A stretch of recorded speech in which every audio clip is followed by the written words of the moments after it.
Bushwhacks were some of the worst days I've ever had in the mountains, or life, really. Whereas Panther Mountain is totally opposite. It's a mountain on top of a crater. I think the weather challenges on this incident were particularly difficult. It was really the development of New York State. Catskills were responsible.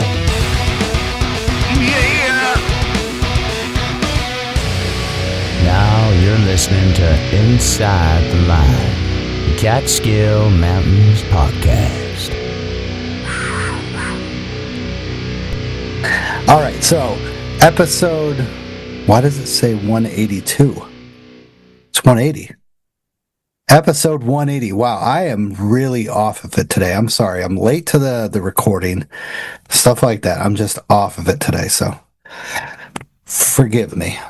All right, so episode... It's the topic. It's the topic. It is. I know. It just leads me one path and then to another path and all to the other path, so... Yeah. And I'm breaking your rhythm, so I won't say anything for the next 32 seconds. Not at all. So tonight, 180, Tad and I talk about the recent VUMP, Visitor Unit Management Plan, for the informal trails of the Catskills. Big topic, hot topic that just came off the press. Everybody's chatting about it, stuff like that. So Tad and I are going to go over some of the hot spots of the 260-page VUMP that they went over. And Tad skimmed over it. I skimmed over it. You know, we're going to do our best to talk about it tonight. And what it is basically, well, you'll hear about it later. Yeah, and it's a draft VUMP. So public comment is still being collected. I think you have until September 15th to submit public comment. And there is a webinar on the 5th of August. Yep, I signed up for that already. So if you don't like what they do under the VMP, then if you haven't spoken out before they adopt it, you can't complain later on. Right? Now's the time to bitch. Yes, please do. And see what they because sometimes at the webinars, they do handle the questions, and it's fun to see. So don't try to be mean, but, you know, give your thoughts out in a good way, and they might handle your question in a good way. So join it up. It's the 5th is on a Tuesday, so we have to consider, are we going to record on that Tuesday or... Ooh. Can we do that? Well, yeah, we can, you know, maybe we can do both. We can do our own simulcast. I will have to see if that can happen.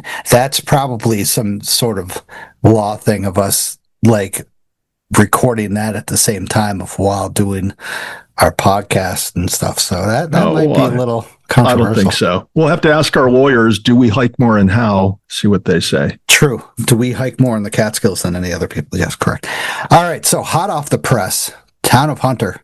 On July 10th, 8:50 a.m., Greene County 911 called Forest Ranger Fox about a hiker at the midpool of the good old Catskill Fault who suffered a head injury and may have lost consciousness. At 10:20 a.m., almost 2 hours later, Assistant Forest Ranger Masser reached the subject and began medical assessment. 10 minutes later, a Greene County paramedic and Catskill EMS took over the patient care. Rangers, paramedics, and Baston Falls and Palinville Fire Departments walked the 68-year-old from New Hampshire to an awaiting Catskills ambulance. Resources were clear at 12 p.m. Catskill Falls always happening. I mean, it's time of year that place is booming. Yeah. So the response time was an hour and a half. 68-year-old guy. That's not much older than I. So Wilderness Rescue on the 10th. What was the 10th? That was Saturday? Last Thursday. Well, that's sad to hear a guy comes down here. He's from New Hampshire, slips and falls. Presumably he's going to sue the state of New York now. No way. Not at all. So, yeah, I mean, Catskill Falls, we've seen this a bunch of times. Really grateful that he didn't go over the ledge or anything like that. Wasn't doing anything further stupid. So we don't. Wasn't the last response we reported there was the fellow that died? Yes, the 70-year-old guy. Yeah. Yeah. I don't think he went over the ledge though. He had a heart attack. What they suppose, what they think. Well, no. That one, you're correct. That one, I think he fell down the stairs, so it might have been a head injury or. Yeah, I think he had head trauma, maybe internal bleeding. Who knows? Nothing. They don't do follow-ups, which is kind of upsetting because that would be a great chance to kind of like publicize what happened. This guy approached the steep area of Catskill Falls, slipped and fell down 150 feet, presumably, and suffered head injuries and passed away. Yeah. Well, with plane wrecks, they report the tragedy and then they do the reconstruction and tell you what went wrong. So they really should consider doing it here. Was it improper equipment, not paying attention, somebody being inebriated, whatever it was. Knowing that the place is dangerous is one thing. Knowing what it is that precipitated the injury would be beneficial. Yeah, exactly. Yeah, good point. And once again, Commissioner Amanda Lefston, get a hold of us and we can chat further about this. Oh, yeah. Well, after we talk up her visitor unit management plan, I'm sure she's going to have us on her radar. Right. And you know what? We try to keep a good relationship with the DEC. We're going to try. All right. But of course, this is our own podcast. So Our own opinions. And we'll probably, once again, send these opinions in through the an email. I will have the link in the email. We'll talk about that later. So, town of Denning, Ulster County, on July 1st, 1:50 p.m., Forest Ranger Jeffrey responded to the Peekamoose Blue Hole for a report of an unconscious 13-year-old. Ranger Jeffrey arrived and determined the child from Brooklyn was having a response to the cold water. The teenager was neck deep in the water for approximately 10 minutes, got out, reported not feeling well, and then lost consciousness. After regaining consciousness, the child was shivering uncontrollably and had a decreased pulse rate. Ranger Jeffrey insulated the subject from the ground using a camp pad, wrapped the patient in 2 sleeping bags, and used the tarp for protection for a sudden thunderstorm. Ranger Rusher arrived and assisted walking the patient out to the roadway. A Grahamsville ambulance transported the subject and their father to the hospital. Resources were clear at 3:10 p.m. So great response time. And once again, the area, Blue Hole, has a lot of people. And Tad, I remember you saying that you've never been in the Blue Hole, but yeah, I know you've been around there. So have I. I've never been in the Blue Hole as well, but even the water around there is absolutely freaking chilly all around the time of year. So, what is it, Bear Hole Brook? Is that the one going up in between Table and Peekamoose? Yes. Yeah. So that flows into the Peekamoose Blue Hole, which is what, the east branch of the Neversink? It would be part of the east branch. Okay, so that water is absolutely freezing. It never warms up. It never has the light to warm up. So This kid, how old was he again? 13. 13. So he's small. His body is going to freeze up, get cold. Oh, I don't know. I've seen some pretty large 13-year-olds. You don't know how large or small. One of the interesting, the news report I read said that the entire group he was with when they got out of the water felt numb and cold. So, yeah, they obviously were staying in too long. Also, we can point out that if they took the young fellow to the hospital over near Liberty, between Liberty and Monticello, I understand in the next 18 months to 2 years, that hospital is closing. Oh, wow. No way. Yeah. Where's the nearest hospital after that? I don't know how long the one in Margaretville is going to survive, but then you have one in Kingston, you have one in Middletown, you have Kingston, Middletown, Newburgh, but that's kind of far away. Yeah. Poughkeepsie, Vassar, but the hospital in Catskill Regional, they call it, is allegedly, suffering financially, and it'll probably be shut down. Wow. That's crazy because, that's like the spots in between of all hospitals are far in between. Margaretville, that's a haul.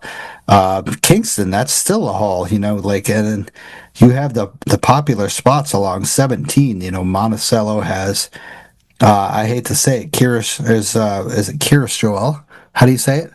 Curious Joel. Yeah, so that has one of the growing populations that is just out of control. So largest growing community, not only in the state of New York, but probably in the country. Yeah, and unfortunately, the poorest community in the country. I mean, I suppose. Yeah, it's just, and then Margaretville, of course, we have the nearest is Delhi. Delhi has a little center like Bassett Center, which is not responding to trauma and stuff like that. It's more of a long-term kind of stuff. So Oneonta. Yeah. Well, with trauma, they're going to put the person in a helicopter. They're going to go to Albany. They're going to go to Westchester or, another trauma center. But somebody with something like hypothermia, they would typically be taken to a local hospital. And upstate New York, rural areas, those hospitals are going to start thinning out, which is sad, Yeah. Few and far between, and hypothermia in July. Yeah, maybe tonight's episode is going to be all sad topics. This is kind of a bummer, man. I don't know. I think people enjoy just us two talking about this because the knowledge that we have of this informal trail stuff, and especially with you checking it out this previous weekend, is pretty cool. I got to admit, we both have good knowledge about the informal trails. Well, we'll see. We'll see how well our comments are received by our listeners. I hope so. I hope they like it. I hope so too. So, last set of shooting the shit. Ted, I don't know if you heard about this. This happened within the last couple of days up in the Adirondacks. Avalanche Pass up near Mount Colden suffered 3 kind of major mudslides going on within the past few days, and it is now closed. They have closed Avalanche Pass, and I've seen video. It's funny because social media hits, and everybody goes to this spot, and I've seen so many people visiting, like Mount Colden, going up to the top of it, and then going to the base and stuff like that, and seeing. But a lot of the DEC shows their pictures and stuff like that. It's just really cool. That this happened. When was the last time a major slide happened? Was I'm presumably I remember reading 1996, a major one like this. Who knows? But did you see recent pictures about that?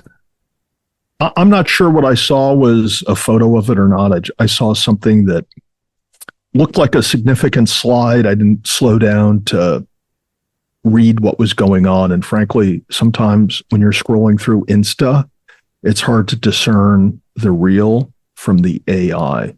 So true. It's starting to get out of control. But pretty significant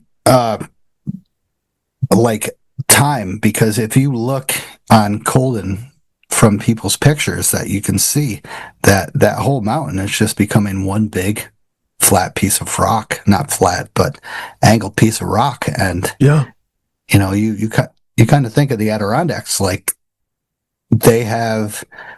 It just feels like the whites would have more slides than the Adirondacks, but that's not true. The Adirondacks are full of slides now. It's crazy. Yeah, well, I imagine some geologist or somebody else could give us a scientific explanation why that's occurring with respect to the 2 different mountains. And the freaking rain has been crazy this year. Yeah, I'm assuming they've gotten, proportionately as much rain up there as we seem to have gotten down here. But while on the one hand, we seem to have had a lot of rain, I will say in the past week, my lawn dried up like the desert beach when the tide goes out. For real? Yeah.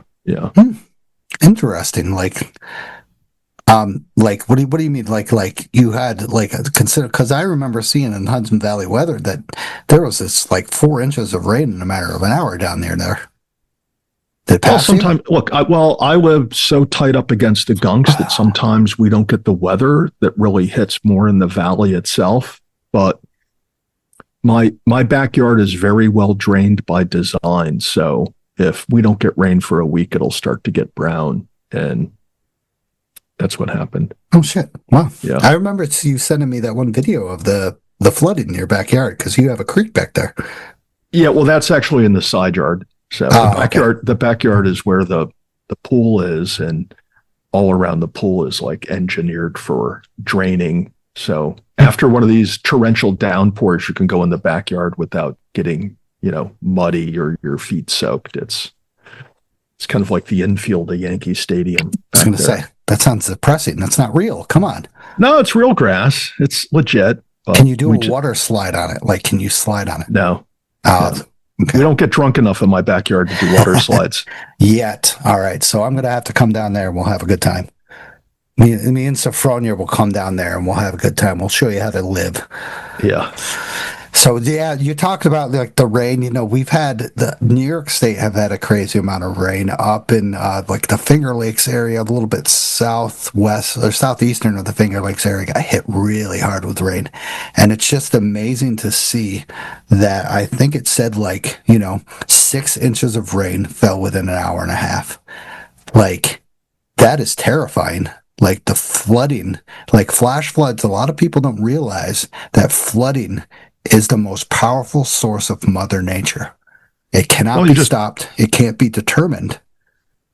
And there's places that do have pretty substantial flood control, but you mentioned Mount Colden being shut down, or Avalanche Pass being shut down by a landslide, presumably secondary to, saturation of the soil. But we also have recently what went on down in Texas as, involving significant casualties from a weather event, but it just turned out, you see the video and you hear these stories. It's just, almost biblical. Yeah. The proportion of it. Yeah. Like you said, like those, like, what is it? Up to like 60 people.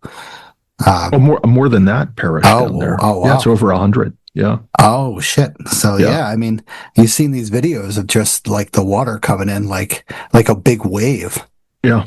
And I was thinking about that today. I'm just like, people don't realize that, there could have been a small dam that someone built above, or a beaver dam that could have just broken, and then just this wave hits, and it's like you said, biblical. We see this stuff in New York once in a great while. Like we had Hurricane Irene in Margaretville and stuff like that. That's just like you said, Ted, biblical. It's just, you're like, this is not really happening, and houses are being taken down. Like, markets down in the street are being overflowed on their roofs, and it's well, that's Mother Nature. It doesn't really stop for anyone. Yeah. Is it because of like social media that we see more of this, or is it just that it's actually happening? Well, I wouldn't say it's social media. TV reporting, goes back quite a ways now, and that's made it far more accessible to people than before. But they're also attributing a lot of these significant swings in the weather to climate change. Yeah. Right. And, we've, Ted, I hate to say it, but you've been around a long time. Oh, hey, geez. Watch it there. Hey. As Dylan says, shots fired. Yeah. So, do you remember any of these times seeing I'm too old to remember that stuff. Wildfire smoke when you were a kid, coming. Do you remember? What we had where I grew up, what we had more of was the inversion of pollution from the factories in the Midwest, the coal burning factories. And so you probably never were exposed to this, but when I was growing up in the 60s, 70s, maybe a little bit in the 80s, you would go into these big industrial communities where they made steel, and the sky would be orange from the coke mills burning, a combination of fossil fuels to make metals and alloys, and these pollutants would just be pumped into the sky, and the sky would be gray, brown, right up to orange. The smell of sulfur was, suffocating. And I remember growing up, I lived not far away from Lake Erie, and going over to Lake Erie, and Lake Erie in the 60s and 70s was really unswimmable. Wow. Yeah. So it wasn't because of, global warming, the fires out west and stuff. Can you say who knows about that? Or back then, maybe we had a lot of rain out west. We didn't have as many fires that I wasn't aware of. But what I was aware of growing up on, two different lakes is you could see the inversion, and it was rather dramatic. And then when you would go, like when we would go to Buffalo or into Pittsburgh, which, they made a lot of steel in both of those towns, or even Cleveland, the sky would just be orange. Oh, some smog. Yeah. When I say orange, it would be like, throughout the day. This is not at sunrise or sunset. This would be high noon. The sky is just orange. Yeah. So you can say that there has been a definite change. Yeah. For the better, for the longest time, when we got rid of a lot of the particles and we cleaned up a lot of the sulfur in the fossil fuels, but we, didn't scale back on other emissions. So here we are. Here we are with massive rainstorms, snow is a little bit let up and stuff like that. It's a little bit drier. Fires out here in the east, Yeah, well, temperatures are rising, so we don't get the snow in the winter. The higher elevations don't hold the water throughout the winter. They stay warmer at the higher elevations longer than they did before, which really screws things up for how the higher elevation summits in the Catskills have come to be. And there's a lot of documentation out there that talks about how the forestry and the animals, the habitat, et cetera, up there is adapting or not adapting to We'll talk about that later. Yeah, maybe that's why I started to bring it up. Oh, nice. Just getting a little anxious over here. Nice. So thank you to the monthly supporters, Jet Shots, Vicky Farah, Mikey S., John Comiskey, Summit Seekers, Desert City Radio, Betsy A., Denise W., Tom H., Vanessa, Jim C., and Eric. Thank you guys so much for supporting the show. Really appreciate it. Once again, you supporting the show won't just go into the show. It'll go back into the Catskills. I'm trying to get Commissioner Lefton's eyesight on me to hopefully we can donate to the DEC and do the signs, because I ran into so many signs that were messed up, horrible, can't even barely see today, and we'll talk about that later. So thank you guys. Also, thank you to the awesome sponsor of the show, Outdoor Chronicles Photography. Capture your love story against breathtaking backdrops with Outdoor Chronicles Photography. Molly specializes in adventure couple photography and she'll immortalize your moments amidst the stunning landscape of the Catskills, Adirondacks, and White Mountains. She'll craft timeless images that reflect unique bond and nature's grandeur. Embark on an unforgettable photographic journey with Outdoor Chronicles Photography. Don't hesitate to get a hold of Molly on all platforms. Also, discover the wilderness with Trailbound Project.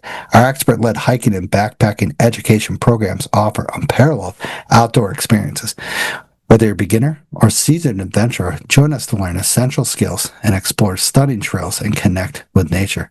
Start your journey today with Trailbound Project and unlock the wonders of the great outdoors. Diana did that better than me, I gotta admit. We'll have to get her to do some voiceovers. I will. We'll have to go down and meet her and get her to do it on the professional stuff. So, but I don't want to do that. I like it being real. Yeah, raw. So, raw. Yes, raw. So, who is actually outdoors? Mention the podcast in one of your hikes through social media, and we'll chat about it on the show.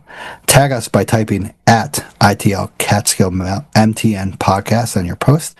If you don't tag us, it doesn't count. So Let's be real. We got a good amount. So Scion 72 was Up and Down Panther last week. Sorry I missed that, Sean. Says the person who maintains a section and does a great job of Tremper Mountain Fire Tower. He's got such a difficult section up there. That was an old fire tower road. I can only imagine how difficult it is to maintain a 7 feet wide road. Love you, Sean. Thank you very much for tagging us. Also, Long Island hiker, aka Sean, crossed over the New Jersey-New York border. We'll talk about him a little bit later in a different tag as well. So, Sean, once again, Long Island hiker. Follow him on Instagram. He is crossing through the Appalachian Trail. You know, Tad, I was talking about this with my wife, and he's had some rough times this year with the heat and the rain and stuff like that. Like, the heat's got to be killing him. Yeah. I can only imagine doing 16 miles, 20 miles a day when I did 6 miles today and I suffered.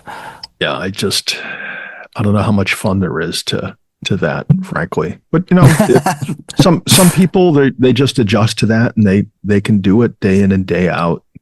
I just don't see it in the cards for me. So. Yeah, same. But Sean is killing it. So yeah, good for him, man. He's out there, he's doing it, and seems to be enjoying himself. So mazel tov. Yeah, mazel tov.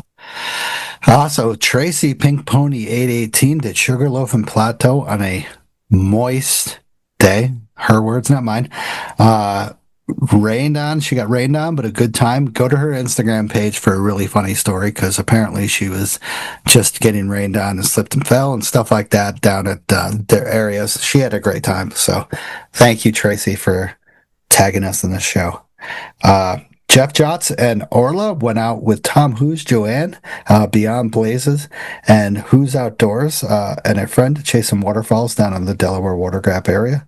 Looks like they all had a good time. Tom hasn't tagged us in a while, so hopefully. So none of his hikes count. Yeah, that's it. That's the official ruling. Yeah, I agree. So if you see Tom, you're really not seeing Tom because he's not tagging us. So correct. He's not there. That's the ghost of Tom.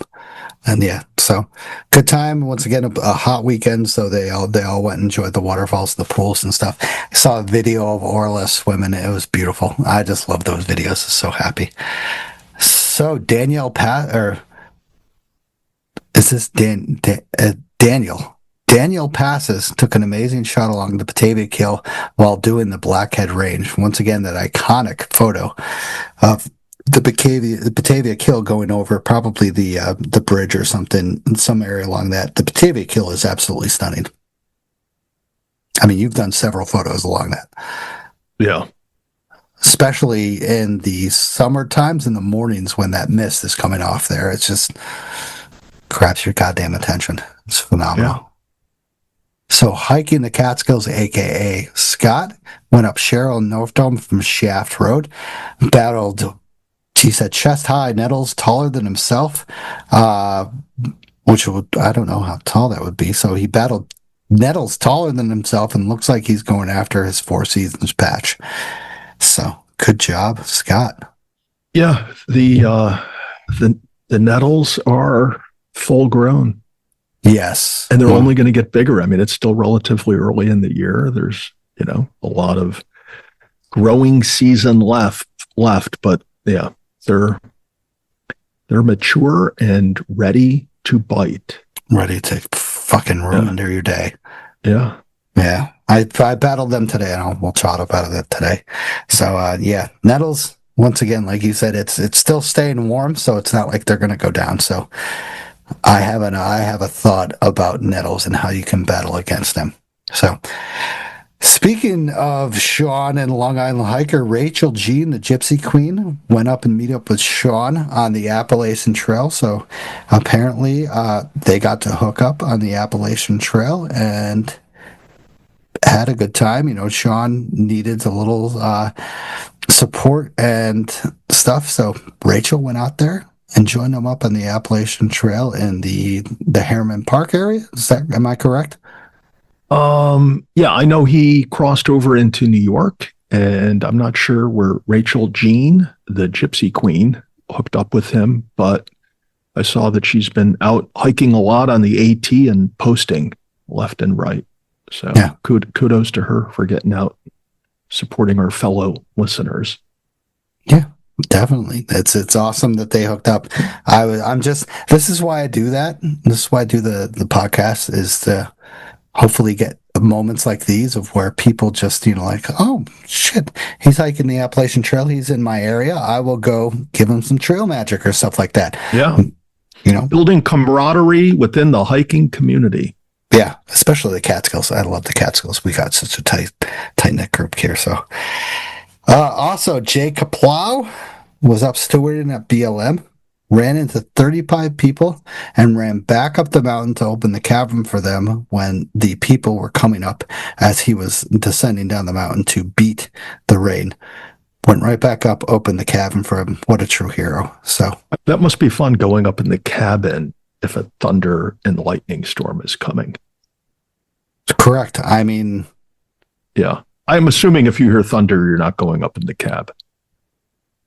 Well, it's grounded, right? It doesn't matter. I mean, I don't know. I guess, look, the floor's wood, theoretically, you can be up in there and not get a shock, but it doesn't seem that plausible. I think if a bolt of lightning were to hit the tower, you're close enough to the metal that it's going to transfer to you.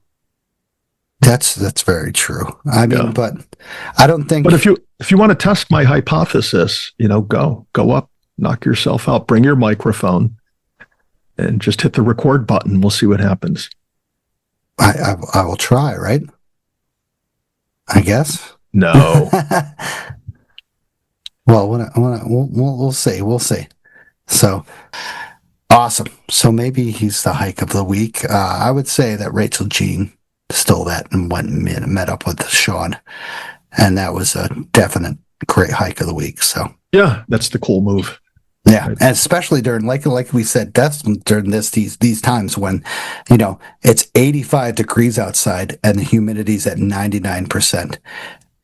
It's I hate to say, it's great, but it fucking sucks. Like, tell you all about my experience today. Yeah, I think we're all ready for late fall. Right? Hiking at the end of October. Bring on winter. I wouldn't say, whoa, let's pump the brakes. I don't mind summer. Summer's beautiful. Yeah, summer's okay, but you need to scale back. If you're affected by the heat and humidity, then it's best to curtail your hiking enthusiasm by limiting your distance and elevation. True. So thank you, everyone, for tagging the show. Really appreciate it. Once again, that's awesome. Once again, that's the community in the Catskills is tight. So keep on hiking, keep on tagging us.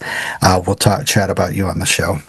You guys are awesome. Also, if you think we're doing a good job and you want to show us some support, buy us a coffee hard cider on Buy Me a Coffee. Recently, Chris Laver, hopefully I said his name right, bought us a hard cider saying, "So glad I found your podcast. Keep it going. You make Fridays even better." And Fridays are already pretty damn good. So that like, I get these notifications on my phone and I see this and I'm just like, my heart is just like, boom, boom, boom, boom, boom. I love it.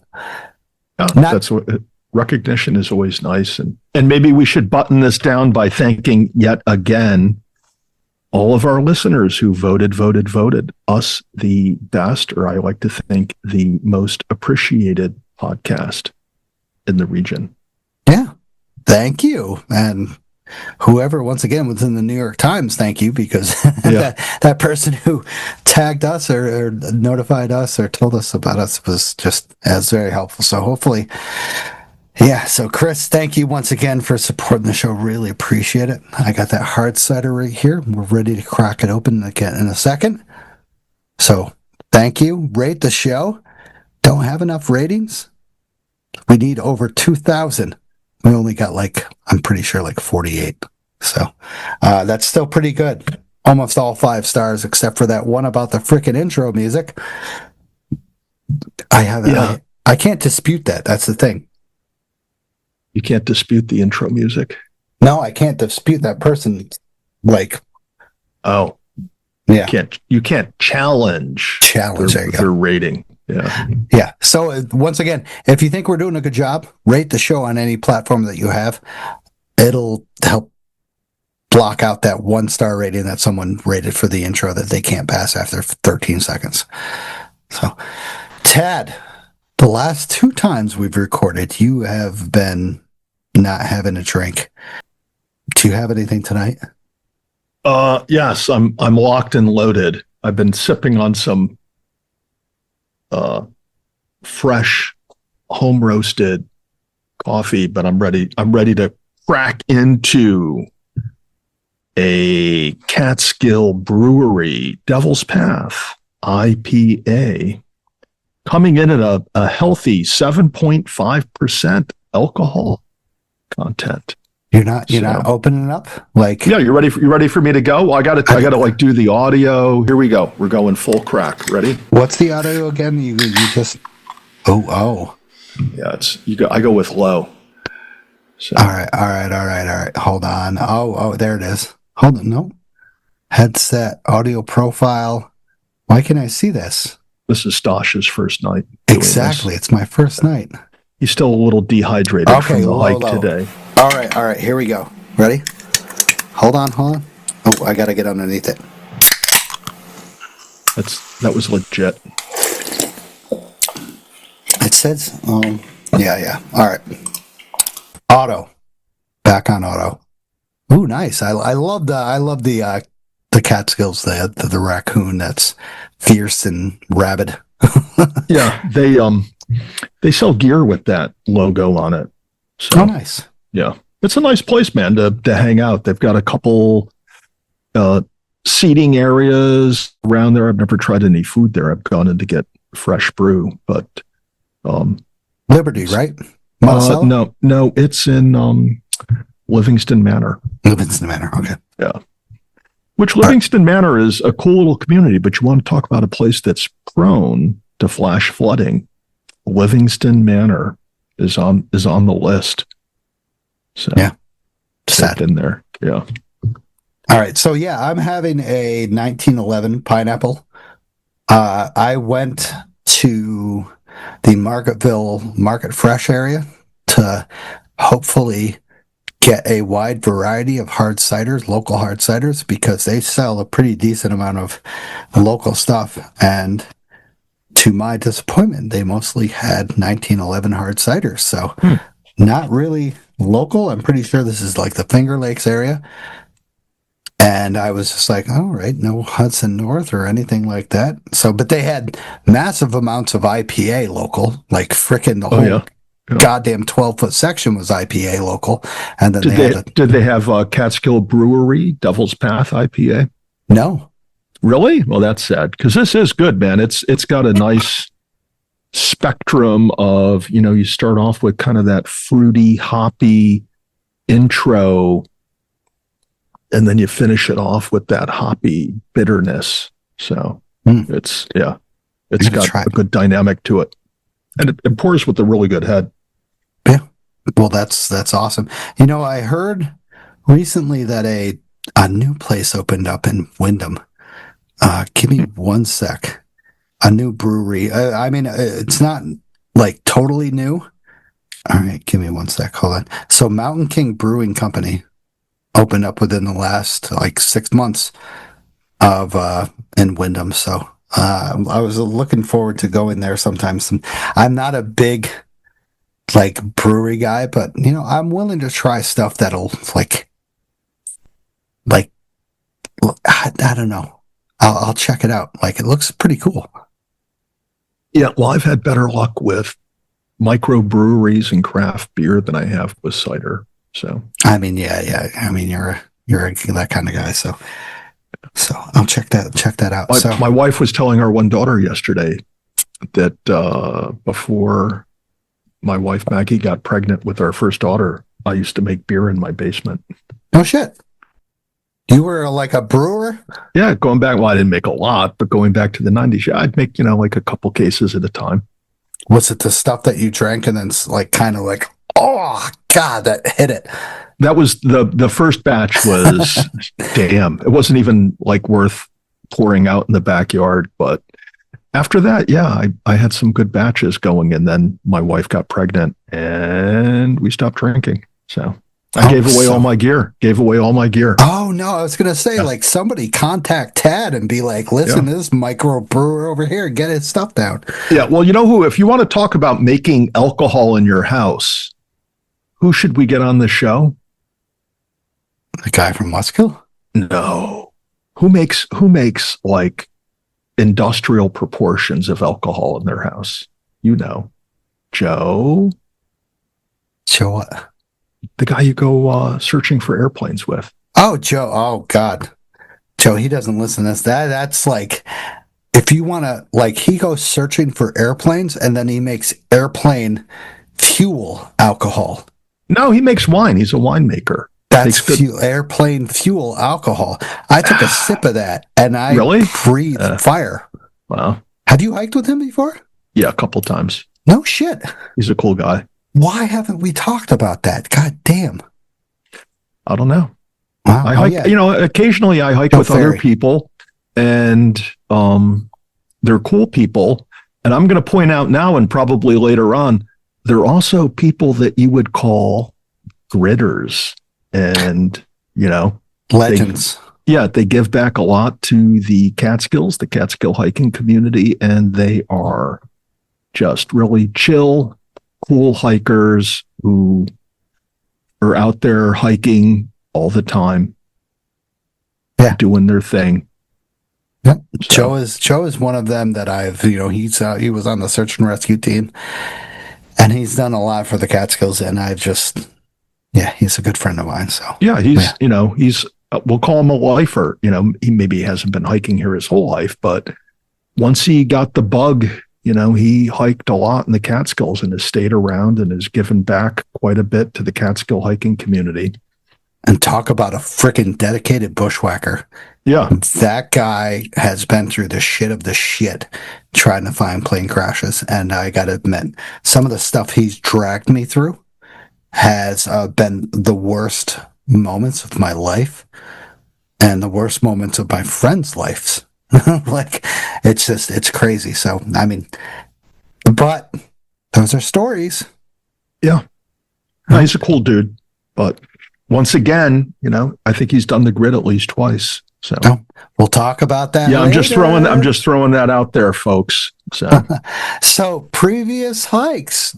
Chad, do you want to go first? You want me to go first? What do you want? I guess, while I'm somewhat on the topic. Yeah, I read this draft visitor unit management plan. And so it stoked me up to do something which I normally don't do. And that is to go out and hike a couple of the mountains on the 3,500 or the grid list, as we might say, Big Indian and Fur. But the thing was, the whole hike, I tried to stay on the informal social path or herd path. And so I set off from Biscuit Brook in my brand new La Sportiva hiking shoes, same model as my prior pair, which I got over 5 years of hiking out of, and was a little sorry to not bring them out again. But so I took the trail out of the Biscuit Brook parking area, stayed on the trail all the way to the turn to Big Indian. And I'll say the segment of the trail from crossing Biscuit Brook to the fork in the trail that go to Big Indian. You talking about Big Indian or Fur that you'd taken? I went to Big Indian first. Okay. Trail hiked basically all the way out to Big Indian, but the segment between Biscuit Brook and Big Indian was mostly overgrown. Yep.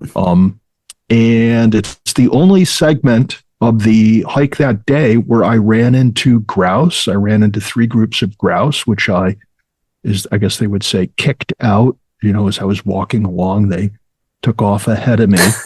Scared the shit out of you? Yeah, as much as you try to get used to that, at least the first time, during the hike, when you kick out a grouse, it's like, fuck, You're like, what is that? And it's almost, I mean, these were, I'm going to say at least, 10, 15 yards ahead of me, but it still seemed close enough that they were coming out from under your feet.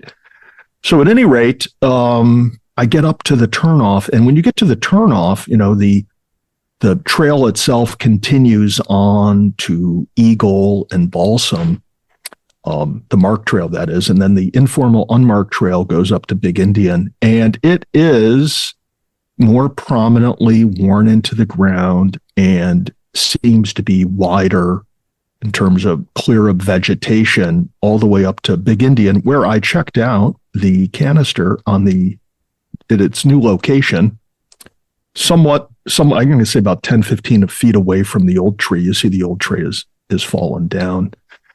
There was 2 hikers that had signed in before me that day. And as I was leaving, and so I left and stayed on the really, really well-defined herd path over to Fur. On my way over, I ran into another fellow, Sean, from Dutchess County. Sean and I were talking, and Sean admitted that he is working on his grid. And Sean seemed like a really cool guy. He was hiking by himself. He seemed to be really conscientious of, good hiking etiquette and leave no trace. And so we chatted for a little bit, and I continued on to Fur. Again, the trail all the way over, unmarked as it was very well defined. There are areas where you do run into blowdown, and I did move, I'm going to say at least 5 or 6 of them off this unmarked trail, because what happens is these trees will fall down onto the herd path, and because these aren't formally maintained, people will just start walking around them. And so a new path will form around those. So after reading this draft visitor unit management plan, I felt even more duty bound to move those things off to the side. It's not that difficult. Well, some of them were too big for me to move by myself. Of course, Yeah. But most of the ones I encountered, at least between Big Indian and Fur, I was able to move, which I did. I get to Fur. It was like, the many, many, many times I've been to Fur before. And I vegged out for a little bit, processed what I had learned so far that day. I will say there's a lot of canopy damage along the way, whether from disease or some insects. And there were segments between Big Indian and Fur where there was so much canopy damage that the forest floor itself was so overgrown with so many different things that those were the areas where, even though the trail was well defined and nothing was growing up but to the left and to the right, it was just really, really thick, and it would have been, a big drag to have to plow through those on a legit bushwhack. So I signed into Fur, and it was more of the same, heading back down to the trail on, again, the well-defined herd path. Did clear a few. You went down the ridge, correct? Going down to the Brisk Brook. I did this hike as traditional as I could, given what most people do when they do Big Indian and Fur from Biscuit Brook, and do them as just Big Indian and Fur. Some people will combine those with South Double Top, Eagle, and Balsam Cap. I think some hikers call that biscuits and gravy, or they have some name for it, right? That fellow Sean was doing those 4 that day. And he quite heroically was doing it as an out and back from McKinley Hollow. Okay. That's a long hike, man. So did he do Balsam too? He did Balsam. Balsam, Eagle, Big Indian, Fur, and then he was retracing. Okay. Oh, that's a hardcore hike. Yeah. So, he looked like he was legit in terms of being able to do something like that. And he was. I caught him after he had hit Fur and was on his way back. Wow. Yeah. So, but I did that hike, and I got back to my Jeep and headed home. It was, in many respects was pretty much the same as it always is doing that hike. Although, granted, the herd path or trail, unmarked, was far more well-defined as I've ever seen it before. But I've probably, in all the times I've done those two mountains, whether either by themselves or in combinations with others, I think that's only the fourth time I've done it along that course. Mm-hmm. From Biscuit Brook, hitting those two and staying on the main social path or herd path between the two. And I'll say that for the most part, in other years, you'll see that that herd path will fork off, one way or the other. This time going through there, it seems like that trail has really, really consolidated itself, and there's not that many, proverbial forks in the path that you come into, and it's fairly obvious which one most everyone is using. And I did note that it was kind of like ho-hum. I didn't, sometimes you go through there and there's some interesting stuff that you can run into. But I was, like I said, staying on the beaten path, and it was, I mean, when like you said, coming from a different angle from Fur, I'm not going to say where, but offers a spectacular climb. Oh yeah. And in Big Indian, it offers here and there. There's not really many ledges on there that you can have fun with. There's different growths that you can kind of point out, but Big Indian is, But you stay on the herd paths. I mean, I gotta admit, the herd. I didn't do this. I haven't done this for like 2 years maybe, but I kind of see that as good for the people that are doing this as of to check it off their list and stuff like that. What was your, Tad, I want to ask you, your occasional overgrowth, was it what was it? Fern? Was it prickers? It was no prickers, a lot of ferns, a lot of hobblebush, beech whips. The beech whips. Yeah. It was the garden variety going through there that you'll see with those forests. Okay. I was curious, different places offer different stuff, and usually might be ferns that just overpopulate the area. Yeah, or some places there's really nothing growing under the canopy itself. The canopy is so dense that it blocks out enough of the light that you don't have anything growing underneath it. And so I've been able to bushwhack both fir and Big Indian, where I've come up ways where there's not a lot of vegetation growing under the canopy. But in terms of what I would call a production hike, where you're like this guy, Sean, where you're just looking to make time and bag as many mountains in one hike as you can, going that way, is pretty diverse, but the trail is exceedingly well defined. Even though it's overgrown to the left and right in some spots, the ground is beaten down where it's compacted enough that new growth wasn't coming through it. And I think that's one of the complaints of the DEC. I mean, but that's good. Yeah, I mean, arguably that's what they want. That's what their VUMP is striving for, is consolidation. And while and this is one of my gripes, while they've taken all this time to do these studies, hikers have been out there hiking, and the consolidation of these fragmented trails that the DEC doesn't want to have out there, it's been happening. Exactly. Yeah. So that's why I did that hike, is to see, because normally when I do this hike, I don't do it that way, but this time I did it just to see what level of consolidation and how hard it is, particularly this time of year. I mean, this guy Sean and I talked about in the fall, when you come out in the fall and fresh leaves are falling on the beaten path, it is harder to follow without man-made markings. Well, I'm going to say without, artificial markings, but some of these paths that you hike along, although they're not marked and although they can have fresh leaves on the ground, you can see in other ways that this is the beaten path. Yep. So, yeah. And I'm not saying don't mark them.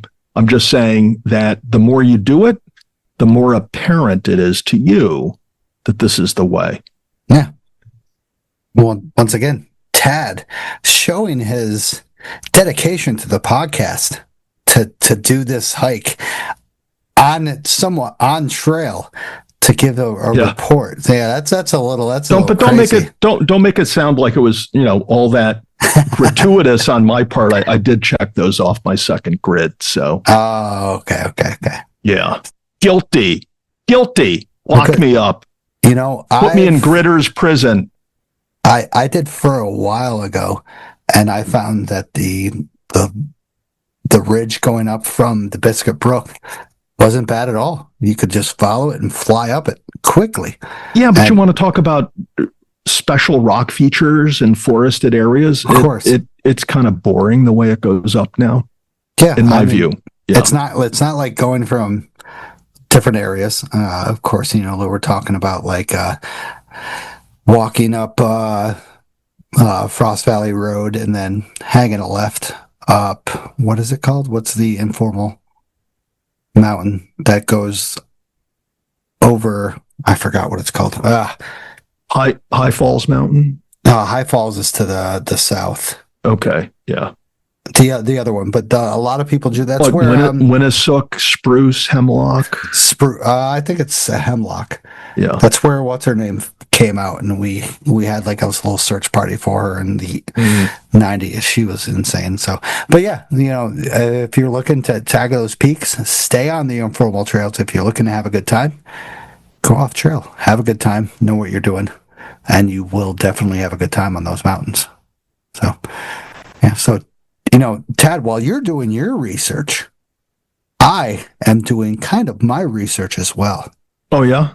You're researching right now? You're like asking Siri things? Yes. The chat GPT is my thing. Oh, okay. I guess Siri kind of like dates me then, right? Yeah, nobody does Apple. That anymore. Yeah. Nobody does Apple. So a couple weeks ago, I went to Table and Peekamoose. And on Peekamoose, I was like, wow, I second guessed myself several times about the viewpoint because it was so overgrown that I was like, this is not the viewpoint that I remember from, I forgot how many years ago, like 5 years ago or something like that, 5 to 7 years ago. So I'm like, okay, there are a lot of viewpoints in the Catskills that I remember now that have overgrown. And according to the Catskill State Park master plan, that these marked viewpoints should be maintained. So any marked viewpoints you see on a map that have a star should be maintained. So Peekamoose is one of them. Thomas Cole, right at the base of Thomas Cole going from Camel's Hump, is a marked viewpoint that should be maintained. Not maintained. It's freaking overgrown. You can barely see the Christmas tree on Camel's Hump.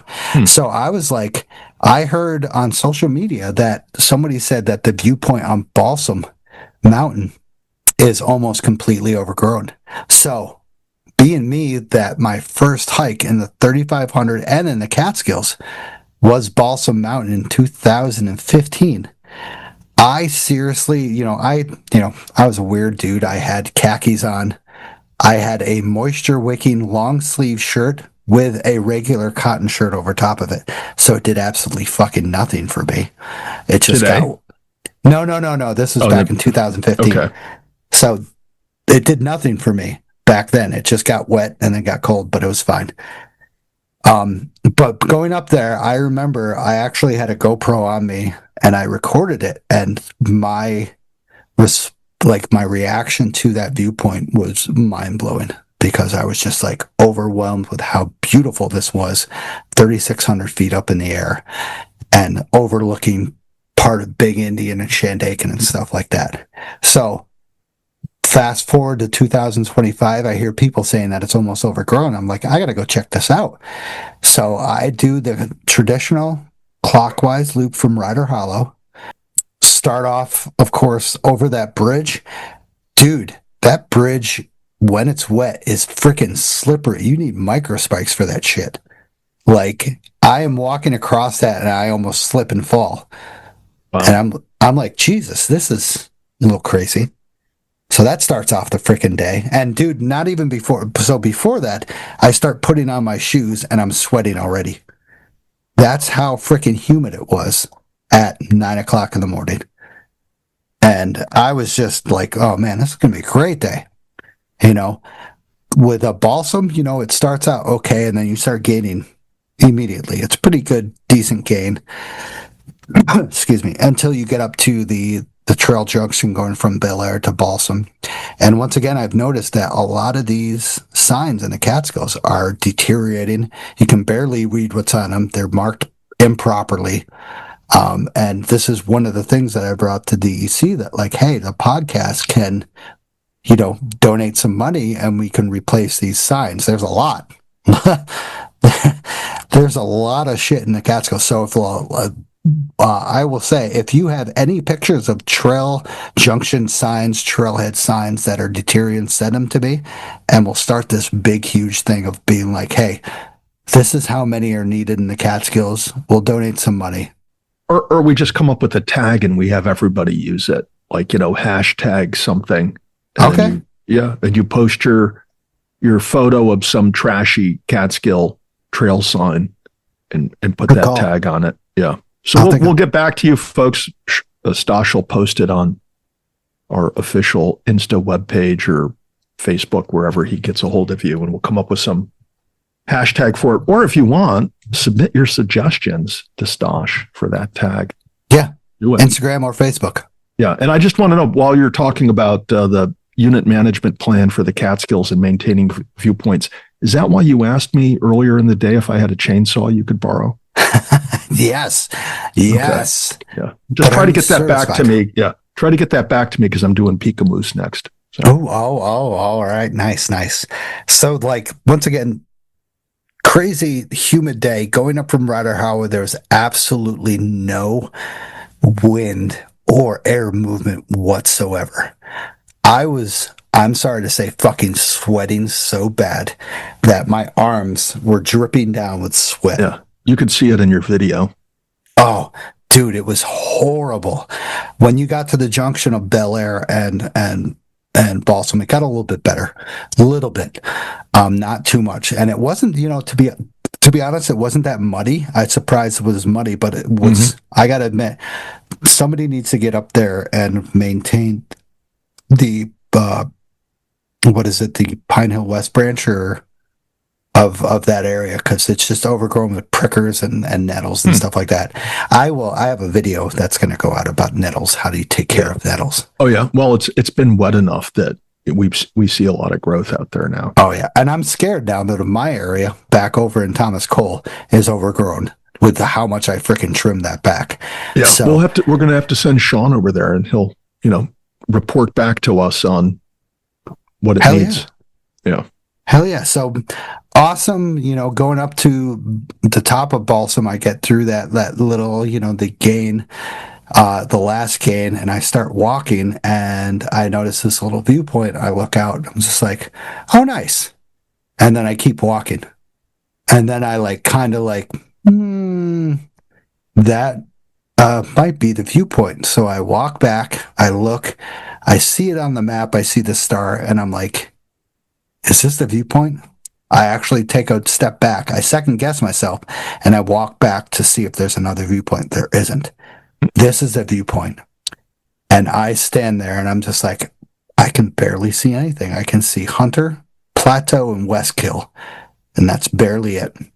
I can barely see North Dome, St. Anne's, and I cannot see the rest of Devil's Path like I used to.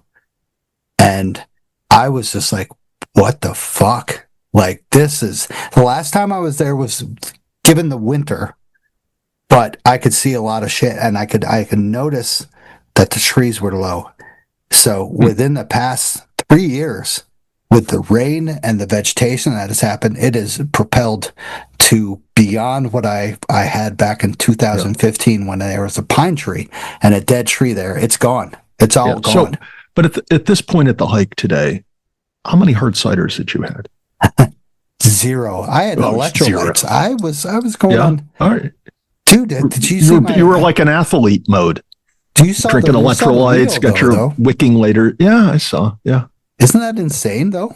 How much you were sweating? That too. Yeah. But the viewpoint is just Oh, I've been up there a couple times this year.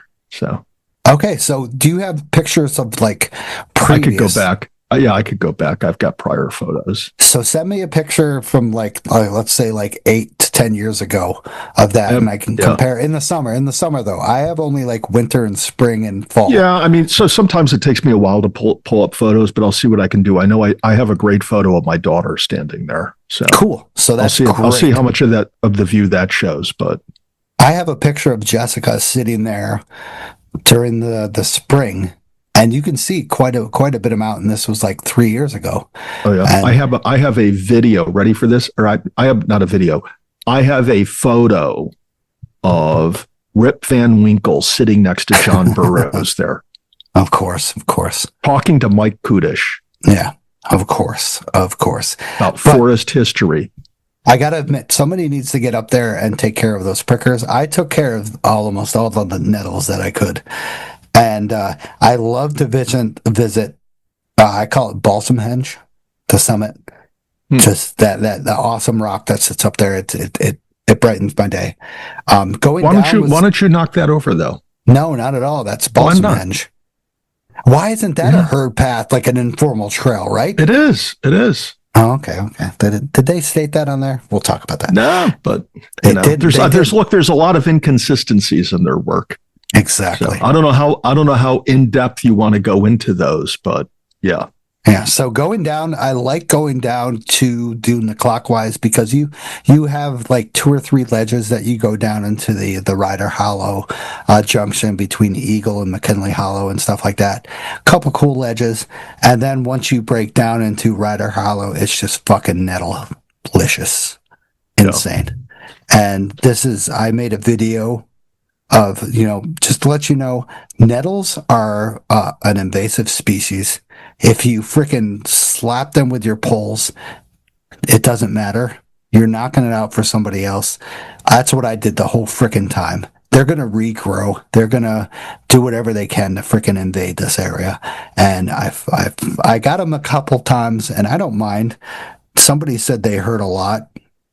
They just sting a little bit. They itch. Well, were It's you wearing nothing. shorts or pants? Shorts. I was Oh, definitely okay. wearing Well, shorts. yeah. It's fucking 70 degrees outside with a dew point. I can't even say it, like 72. Like, I don't know if that's possible, but So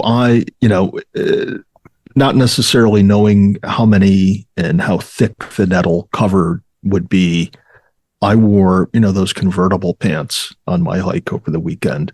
And I could have, but I don't want to. It's summer. Yeah. You wear shorts. I get that, but I'd rather have my legs covered. Look, my legs, I was commenting to my wife tonight that from my bushwhack up panther, am I allowed to say that now? Is the DEC going to cite me or something?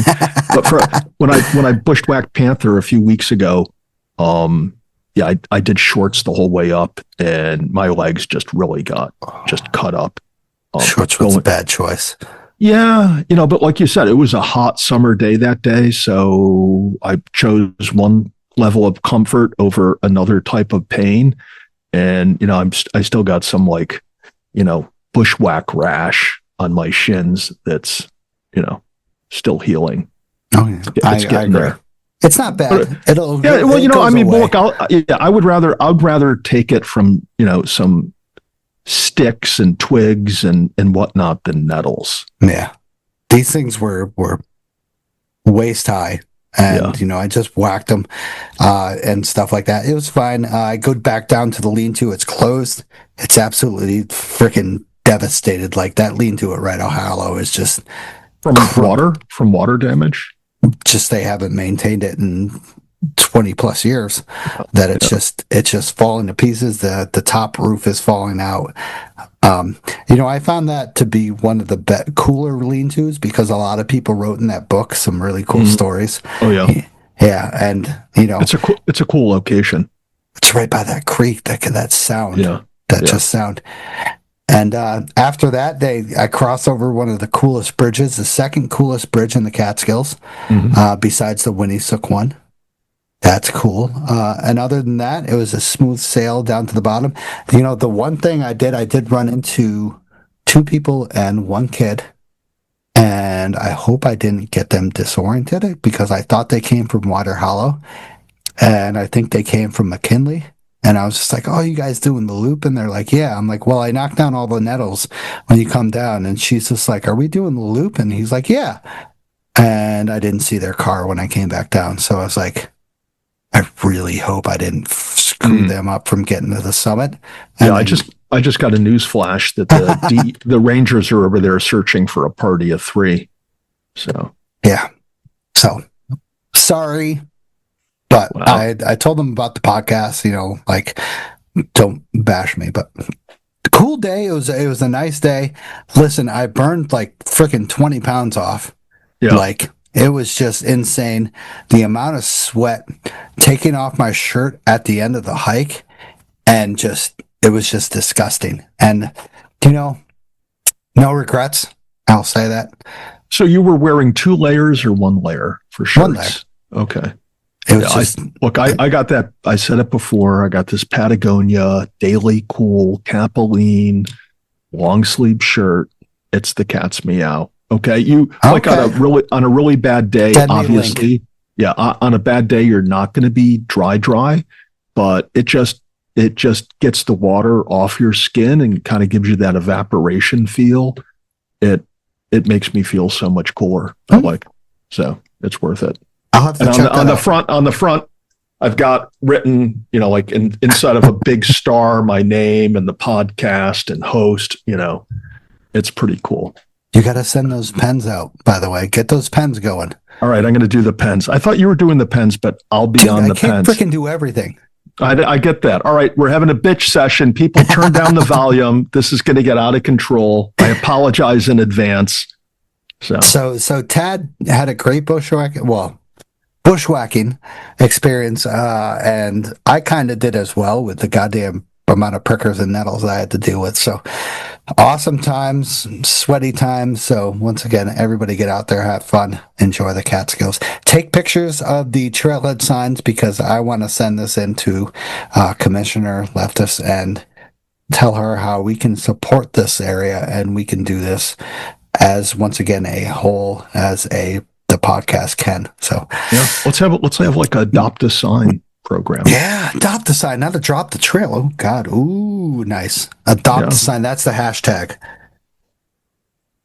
Sorry, maybe it should be adopt a Catskill sign. Yeah, so I'm sure somebody else is adopting signs out there. No, we'll see.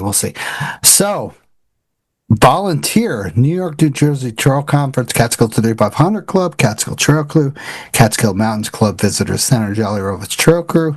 Anywhere you can volunteer, benefits anywhere in the Catskills, especially up on the Pine Hill Trail over on Balsam Mountain. Please, somebody get up there and take care of that crap. So, we're going to look at the weather forecast for Balsam Mountain today. We'll see how it is. Of course, it's a Tuesday, so last week I said it was something about freaking 60 degrees, which was absolutely off, like kilter. So let's see what it says about Saturday. Friday, it looks to be sunny and clear with a wind of like 16 miles per hour. It says a high of 61, which is highly doubtful. So add 20 degrees to that. And a low of 54. Looks to be absolutely phenomenal. Saturday, looks like sunshine with a high of 63 and a low of 57. Once again, these are mountain at the top, which I highly doubt are 100% accurate. And then Sunday looks to be a little rain in the PM. Other than that, looks to be absolutely phenomenal. Great weekend to hike so far. As of Tuesday, this comes out Friday, so high of 66 and a low of 61. I don't see anything about the humidity. It says the humidity On Sunday will be absolutely atrocious with 95% humidity. Other than that, it looks to be great humidity for Friday and Saturday. The humidity is only around 60%. So get out there, freaking crush it. Yeah. All right, so let's get on to the last set of sponsors. And Camp Catskill is sponsoring this episode in Tannersville, your ultimate hiking store on top quality gear, apparel, and accessories for all your outdoor adventures. Our expert staff is here to help every hiker from beginners to seasoned pros. We also carry a variety of unique Catskill souvenirs and gifts. Visit us online or at campcatskill.co or in the store for your next journey. Adventure starts at Camp Catskill. Also, this episode is sponsored by Another Summit, a branch of Guardian Revival. And this fall, we're inviting you to take part in something powerful, the 1 Mile Challenge. It's simple. Walk, run, or ruck 1 mile a day for the month in solidarity with veterans and first responders. Each mile is a step toward raising awareness and mental health for suicide prevention. You can carry weight or just carry the cause. This podcast, Inside the Line, is putting together a team to help raise money and awareness, and we'd love to have you on board. Reach out to me to sign up, join our team, and help us make every mile count. Let's crush this fundraiser. So far, we've received donations from Betsy Anderson, my father, Stanley Russin, my sister, Jen Russin, and some anonymous donor that said his name was Ted. And I was thinking, like, because I'm watching How I Met Your Mother, it's Ted Mosby. So, I don't know. He said something about the co-host being the greatest co-host of all time. It should be moved up to Saturday Night Live or something like that. Wow. That's great. How much did that person donate again? Like $8. $8. Woo!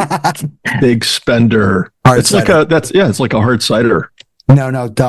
So Betsy Anderson donated $100. My father donated $25. My sister donated $25, and the anonymous donor who said Ted is the great.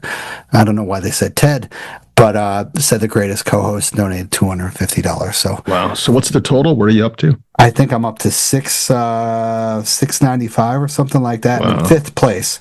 Wow. And what's your target? How much you trying to get to? I'm trying to target $2,000. 2,000. Let's see. Oh, I'm getting pinged by Danny at Mighty Mischievous. He's putting in 1,000. There you go. Danny's in at 1,000. Danny and Joanne and stuff. So I don't know about Joanne. $670. Sorry. Yeah. So 670. Well, that's good. Last year I did 1,500. So cool. So well, you're more than a third of the way there. Exactly. And the funny thing, I look at who is the leaders of the teams. There's a team called Google. How the fuck are you going to beat Google? Yeah. How much have they raised? How much has Google raised? $1,100 so far. And I'm just like, that's weak for Google. Yeah. It's pathetic. They should just give us their search engine. Yeah. I mean, what the hell? Okay. All right. So let's get on to the topic of the night. Let's go. So the DEC released the draft. Oh, whoa. I just don't think you can jump into it like that. I think you need to announce that there was a snafu, and we've been doing this now for 24 hours. Okay. We took a little break to resume other activities, but we're here again on Wednesday, July 16th. Correct.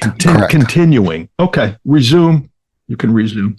Like Ted said, we had a little mishap last night after our recording, and unfortunately it did not save, and it was all lost. I freaking was on, I wouldn't say the phone, but on the internet with Zoom for hours trying to resolve this.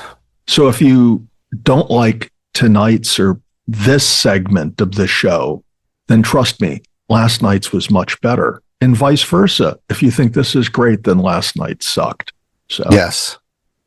Correct. So we've gotten some more information and stuff like that. At least I did. I looked up a little bit more stuff. So once again, DEC releases a draft. Oh, god damn. Well, you got to pick up where you left off. So. All right. Fine then, Tad. Oh, God, that hurt. That wasn't as good as it always is. But, all right. So, DEC released a draft visitor units management plan for the Trailless Peaks and the Catskills. 16 Trailless Peaks. Let's see if I can go over this by memory.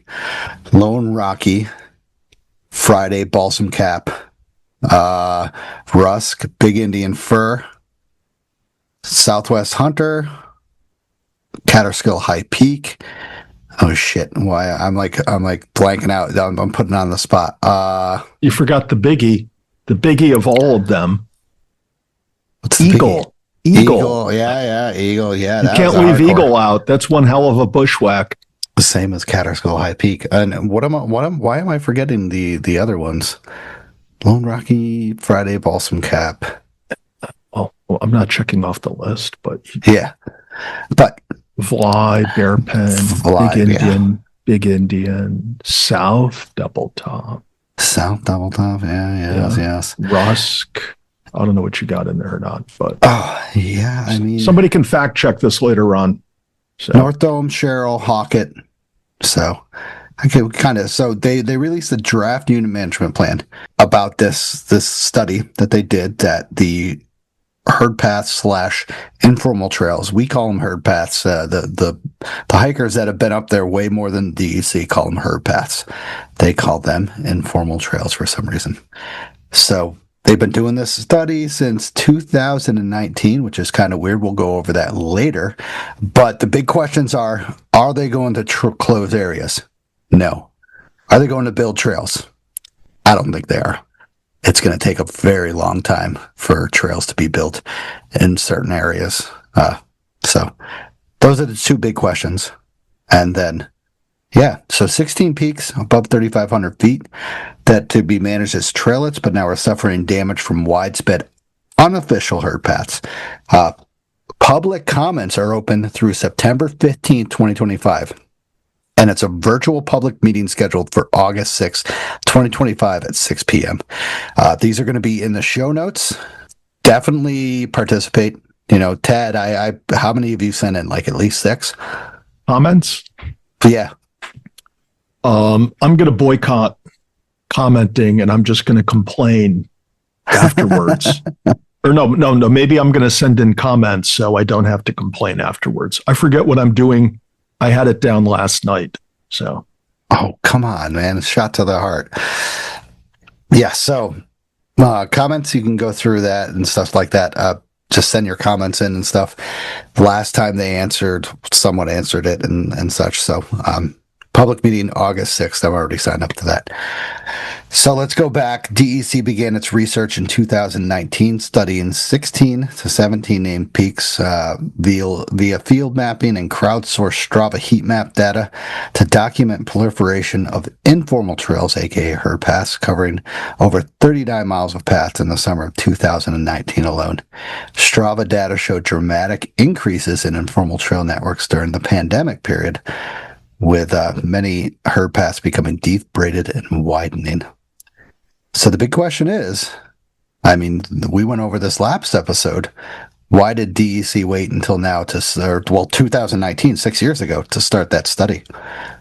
So. And why did it take 6 years to arrive at conclusions that seemed to be fairly obvious given the nature of the situation up there? So as we heard last episode with Diana and the canister reports, that in 2012, 2013, and 2016, there were significant increases in the canister sign-ins over the prior years. 2012 was 22% increase. 2013 was nearly 30%.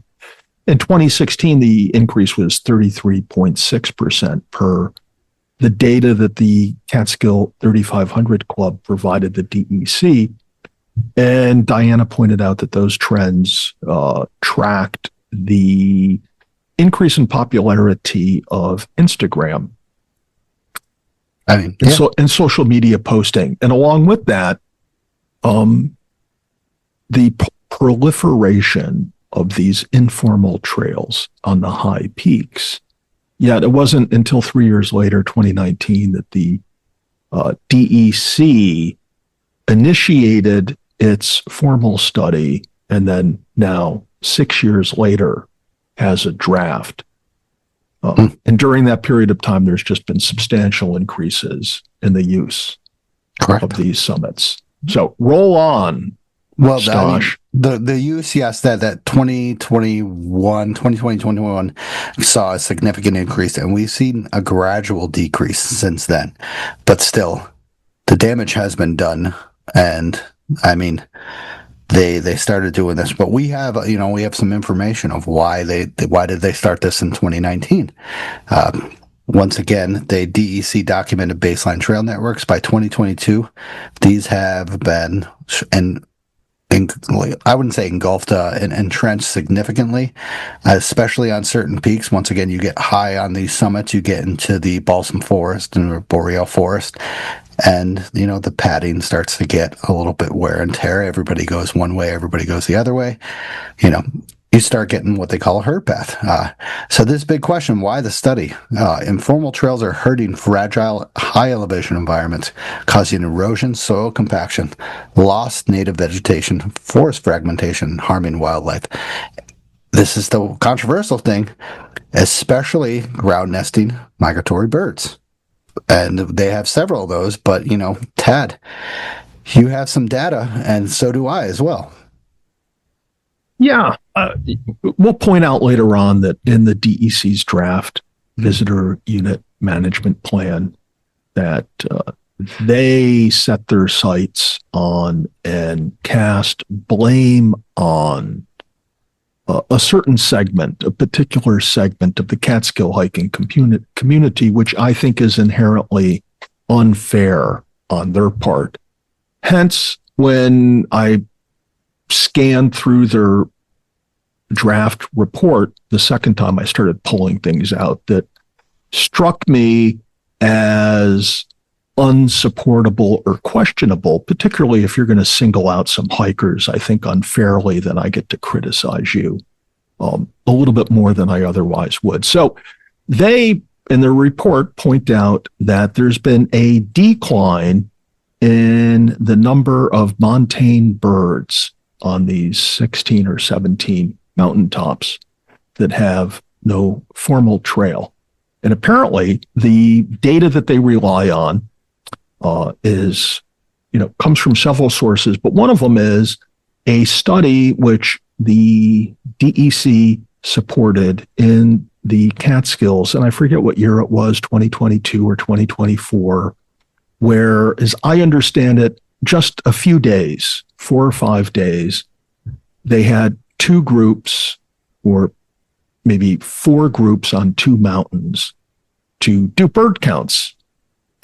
And they say that the roosting period on those mountains is from May through mid-June. That's 45 days. If there's 16 mountains, 16 times 45 is 720 days. And out of those 720 days on top of those mountains, they only studied 8 days. Wow. That's about 1%. And from that, right? And from that 1%, and they did study, one of the mountains that was subject to this study was a mountain with no formal trails, and the other mountain was a mountain with formal trails. And from those studies and other available data pertaining to the Northeast, including the Adirondacks, New Hampshire, Vermont, etc., from that, they concluded that there was a very sharp and dramatic decline in the montane bird population in the Catskills. But they don't compare the difference between the decline in the trailless mountains from those with trails. So how is it that they can attribute the decline to the trailless mountains when they don't tell us if there was any proportionate difference at all? And again, I go back to the fact that of the 45 days that they say are the prime roosting season up there, they basically studied 1%. And as Stosh will point out later on, There's literally hundreds of acres of territory on these 16 mountaintops. And I would imagine that the crews that they had were really not able to do more than just a few acres when they were up there. So don't blame us with this data when it doesn't really seem to be strong data. Ouch. I'm sorry I said it, but I'm hurt by what they say. No, and I went further deeper into this today, and I was talking once again. They talk about the Bicknell thrush. They talk about the thrush constantly, that it's declining in the population and stuff. I looked up stuff. It has been happening since 2010. That decline of the Bicknell thrush has been happening all over the Northeast. Now, the Bicknell thrush, the Catskills is the furthest south it goes. So, but also the Catskills, they're just like, oh, they're dying out in the Catskills. Yes. But of all the Northeast and of where the population of the Bicknell thrush is, that is only 5% of the Bicknell thrush. But once again, this has been happening since 2010. So why and then, bring in that the study or the sign-ins have been increasing since 2010, 2016. Why not start this whole thing back then? Yeah, well, that begs the question, what's the real cause of the demise of the Bicknell's thrust? Climate change. Yeah. Which has been going on for a long time, and it's well documented in, a broad spectrum of the available literature pertaining to that. But when Stosh and I make these remarks, and I think I speak for him, it's not that we're saying, we don't care about the Bicknell's thrush.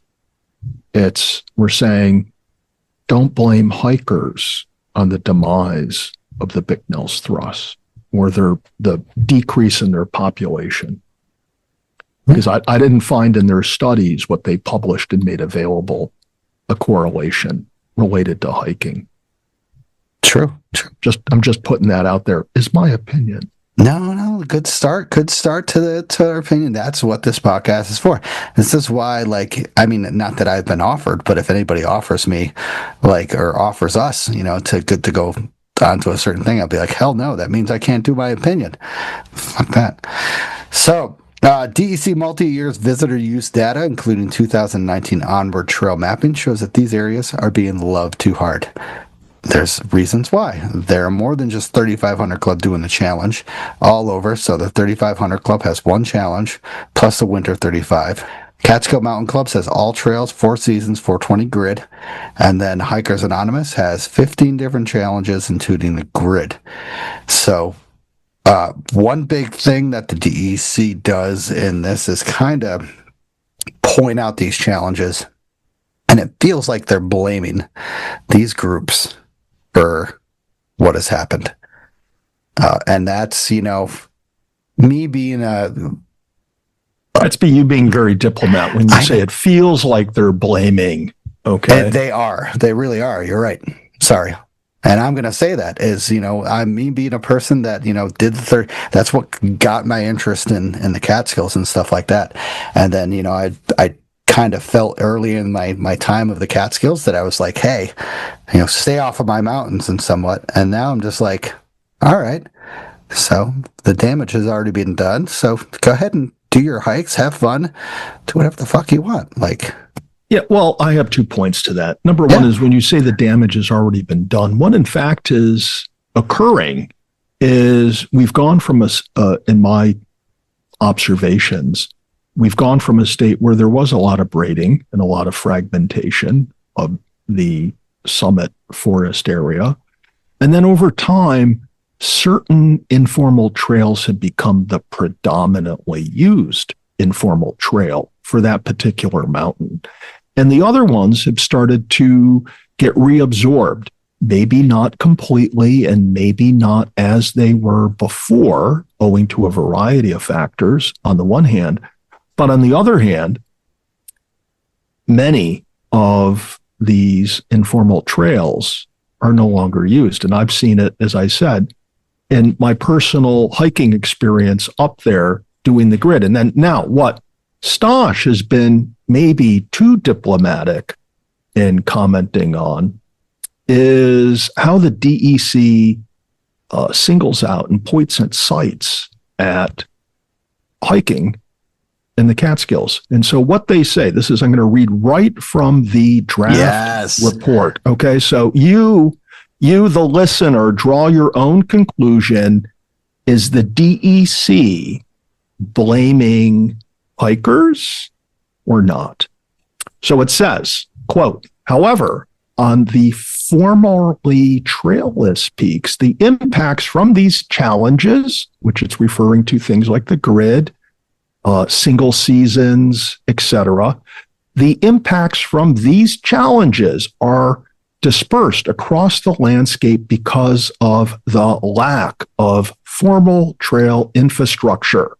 The requirements of the grid challenges lead to an unacceptable cumulative recreational impact by a single individual in areas with sensitive habitat and vulnerable species. Ultimately, these grid hiking challenges are encouraging recreational pursuits at odds with DEC's statutory obligation of sustainable natural resource management, close quote.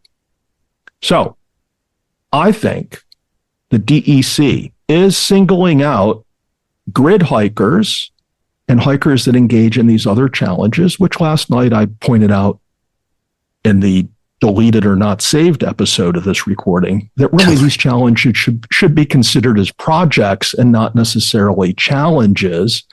But the DEC is pointing the finger at us and blaming us for the environmental changes resulting in the diminished suitability of this habitat for certain animals. And I say BS, okay? One of the reasons I say BS is my experience personally and with other hikers who are participating or pursuing different projects in the Catskills is they actually know what they're doing. They actually are very considerate, very aware and astute on leave no trace principles, unlike maybe the person or the large group of people that's hiking up Lone, Rocky, Friday, Balsam Cap for the very first time and are being more destructive in their pursuit of finding that canister. And I think that was really, really true a number of years ago. But as time has gone on, as I said before, there has become, although unmarked, a very, very well-established, what has been called herd path on these mountaintops. It's relatively easy to follow, even for the novice. So other areas, as I've said, are getting reabsorbed. So while maybe, X number of years ago, with the increase of hiking activity in the Catskills, this problem was occurring in the past 6 years, it's starting to resolve. So, as I'll say later on, shame on the DEC for singling out folks who are just going out into the woods to enjoy nature. And do kind of what they wanted us to do. Yeah, well, I mean, we can drill down to, other comments I have on this, but why don't you go back to what you were covering? And I'll try to get fired up a little more like I was last night. Yes. I think I could bring that back. It was an accident. This hasn't happened for 178 episodes. Yeah. Well, it happened on one of the best episodes, damn it. So I don't know. Oh, well. I don't know. Yeah, okay. Yeah. Okay. So this is once again brought in from the DEC. Most of the hikers completing one of the Hikers Anonymous challenges are probably also working the grid. And a lot of this time they're pointing out that like HOD, they have one thing and two things for like Catskill Mountain Club, and then they all have the HA. So it's really really odd that they would be singling out these people. And then, Tad will point up, I don't know if you want to bring that up now or later, that, their introductory into the Catskills is the Fire Tower Challenge. Yeah. So, I mean, if you want to, while we're pointing that out, let's dive right into it. Yeah. But before I take the deep dive into that, let me just point out, as Stosh did, that this report literally lists 15 different, I guess I'll use the word challenges or projects that Hikers Anonymous has available. And to the DEC people and to the person who reads this report that doesn't know otherwise, it really does seem like has got a lot of stuff going on. But it really isn't. I mean, if you do your single season spring and then you do your single season winter, you're presumably checking off those boxes for your grid as well. So is it really separate, distinct, and different and compounding the problem? I don't think so. And I also pointed out last night, and will again tonight, because none of you were listening to last night's recording because it doesn't exist, but get over it. Yeah, all right. But that, if you're working on your grid, there comes a certain point on your grid that these mountains really, really well. You're getting around up there very fluidly, and you're not hunting around for this, you're not hunting around for that. You've been there before. So each time you get up there, you're more efficient and presumably creating less of an impact than somebody who's gone up there for the first time, doesn't have a clue where to go when they get to this rock outcropping or that rock outcropping. Sometimes they lose the trail, whatever. I think those folks, who I also think there's a greater proportion of those folks that hike in bigger groups than people that are working on various projects. I think they are more likely to create harm than gridders. But now going on to what we kind of alluded to, is one of the things when you read the report and they talk about having 15 different challenges and promoting or encouraging additional use above and beyond gridding, which I don't think is true. I Googled this, Catskill hiking challenges. I Googled it. And the top response, or one of the top responses, was, drumroll please, the DEC Fire Tower Challenge in the Catskills. Yeah. Well then, why is that at the top of the list? Yeah. So the DEC itself is promoting a hiking challenge, their words, in the Catskills to go out to the fire towers. And sure, those are trails that literally have a Jeep road to the summit that's well marked, well defined, hardened down, yada, yada, yada, yada. But isn't that like a gateway drug to more hiking? Mm-hmm. Presumably what the DEC wants is they want you to do the Fire Tower Challenge and kind of get addicted to mountain hiking. So you want more. That's all you think about all week long, is getting out to the mountains the next weekend and hiking another mountain. Maybe you're going to go up to another fire tower, or more likely, you're going to do slides. You're going to do Wittenberg, maybe slide Wittenberg and Cornell. And then after you do those, you'll move on to other trailed mountains. But you'll see these other people up there. Not that you're Googling this stuff, but you're going to run into other people walking out of the woods in seemingly random spots and wonder what they're up to. And then you're going to find out that there's these other mountains with canisters. And you're going to want to go and explore and find those canisters. And maybe you'll find the herd path that takes you to the canister. Or when you get to the canister, you'll see the herd path and you'll be like, wow, why didn't I take that? And then you'll take it on your way back. And eventually you'll learn that all of these mountains have these herd paths, and you're going to take them to and from the canisters. And you're going to fall in love with hiking. You're going to go back and back and more and more and more, which is what I did. I finished my first round, and then I found out there's like a winter round. I'm like, okay, so now I'm going to do the winter. And then I found out there was a 4 seasons. So what did I do? I did the 4 seasons. And as I'm doing the 4 seasons, somebody asked me if I was gridding, and I'm like, what? Gridding? What do you mean? And I found out what gridding was. So what's the gateway drug here, Stosh? Maybe the fire towers? I don't know. I don't know. I mean, yes. And Maybe then, it's just nature itself. I mean, Maybe what, it's what else? exposure. Do you think somebody's going to end at the fire towers? Absolutely not. Yeah. They're going to see the stunning views and then be like, ooh, look at Yeah. that big, huge, tall mountain over there that looks like the tallest mountain in the Catskills. Maybe I'll go climb that. And then they get hooked with that. And like you said, they climb Wittenberg Cornell. And then they're like, oh, shit, there's... Mm-hmm. I mean, hopefully, I hope they research things and, they see that there's beautiful viewpoints. And then they, once again, it's a gateway. Yeah, they become junkies. They show up at work on Monday morning and they're like, where am I? What is this place? What am I doing here? And they just all week long, their just appetite grows and grows until it's Friday and they can go off to the mountains again. Yeah. And, you like, it's a gateway. Like, I'm a viewpoint junkie. So I wanted to go after the viewpoints first and foremost. And then, of course, the non-viewpoints. But now, like I found viewpoints by myself and stuff like that. And these herd paths are coming dominant as they once were. Friday and Balsam Cap has always been pretty dominant. It's called the Rim Trail. Why? Because it goes up the rim and everybody follows it. Yeah. It's the easiest access, Yeah. I mean, there's some mountains up there, like I had pointed out in the first part of this episode, when I deliberately set out to do Big Indian and Fur over the weekend to see just how continuous and how obvious the route was from one to the other. And as I said, at some spots you do get to forks in the path, but for the most part, and when I say for the most part, I don't think there was really any exception.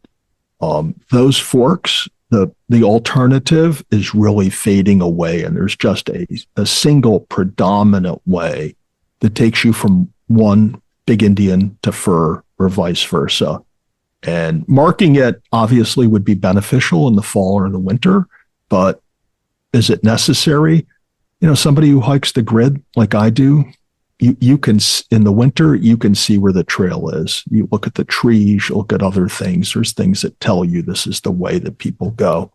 So marking it'll just make it easier for other people, and maybe they won't be as astute to picking out the trail without the markings, like I think most gridders have become over time.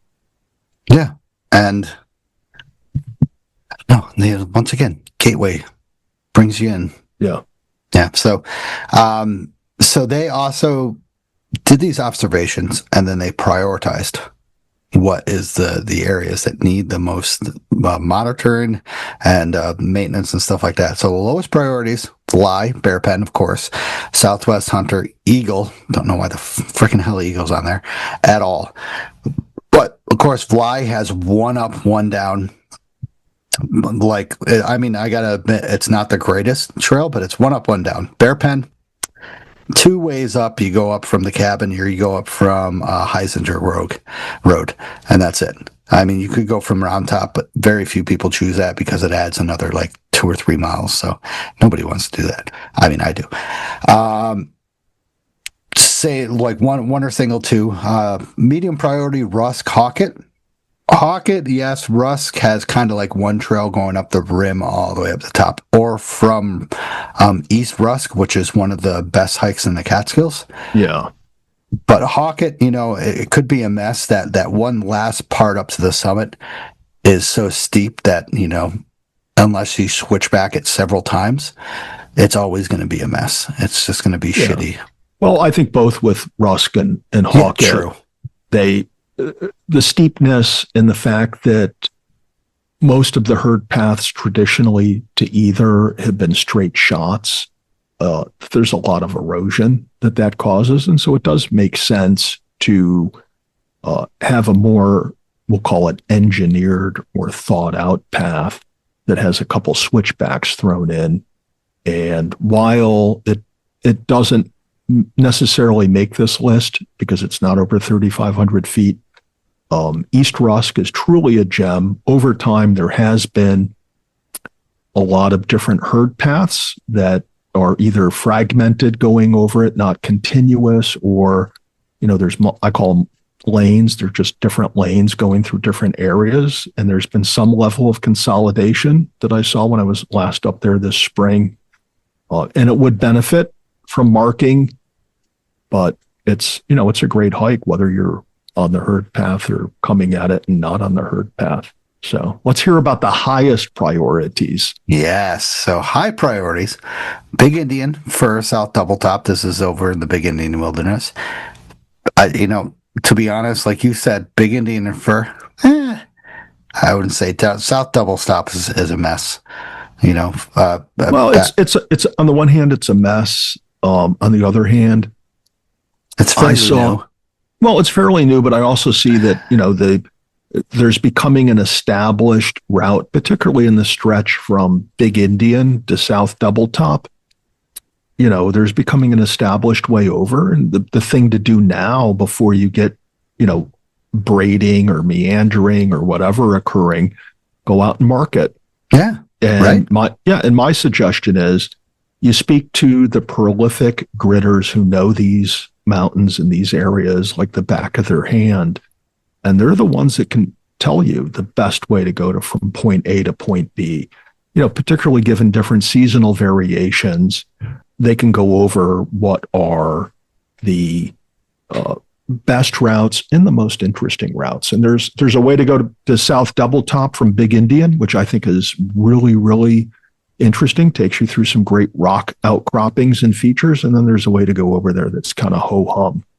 So, well, hopefully, once again, they're people like you, and they enjoy those fun times and stuff like that instead of just tagging the peak. Because, I know a lot of people who just want to tag it and get done with it. Yeah. And like hop in their car and drive to something else. And you want to know something?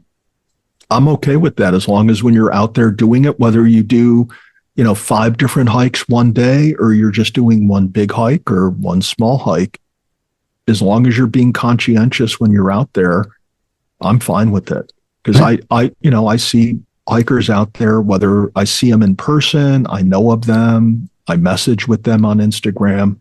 When I say most of the gritters, I think I've only come across one person out gritting that I kind of thought was an asshole.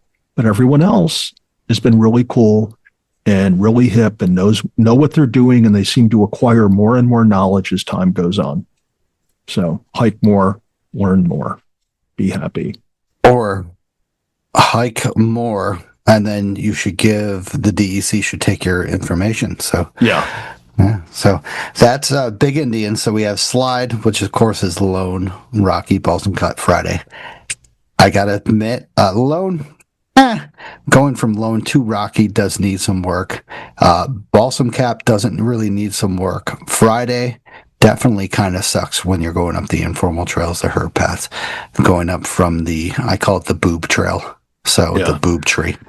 Yeah. So my comment on Friday is most people that are gritting, they don't hike Friday from Moon Hall Road. Okay. Most people who are gritting are doing the 9, which rarely starts from Moon Hall Road. Or if they're doing the 6, a lot of them are hiking out of Denning and going up the East Branch to get to Friday.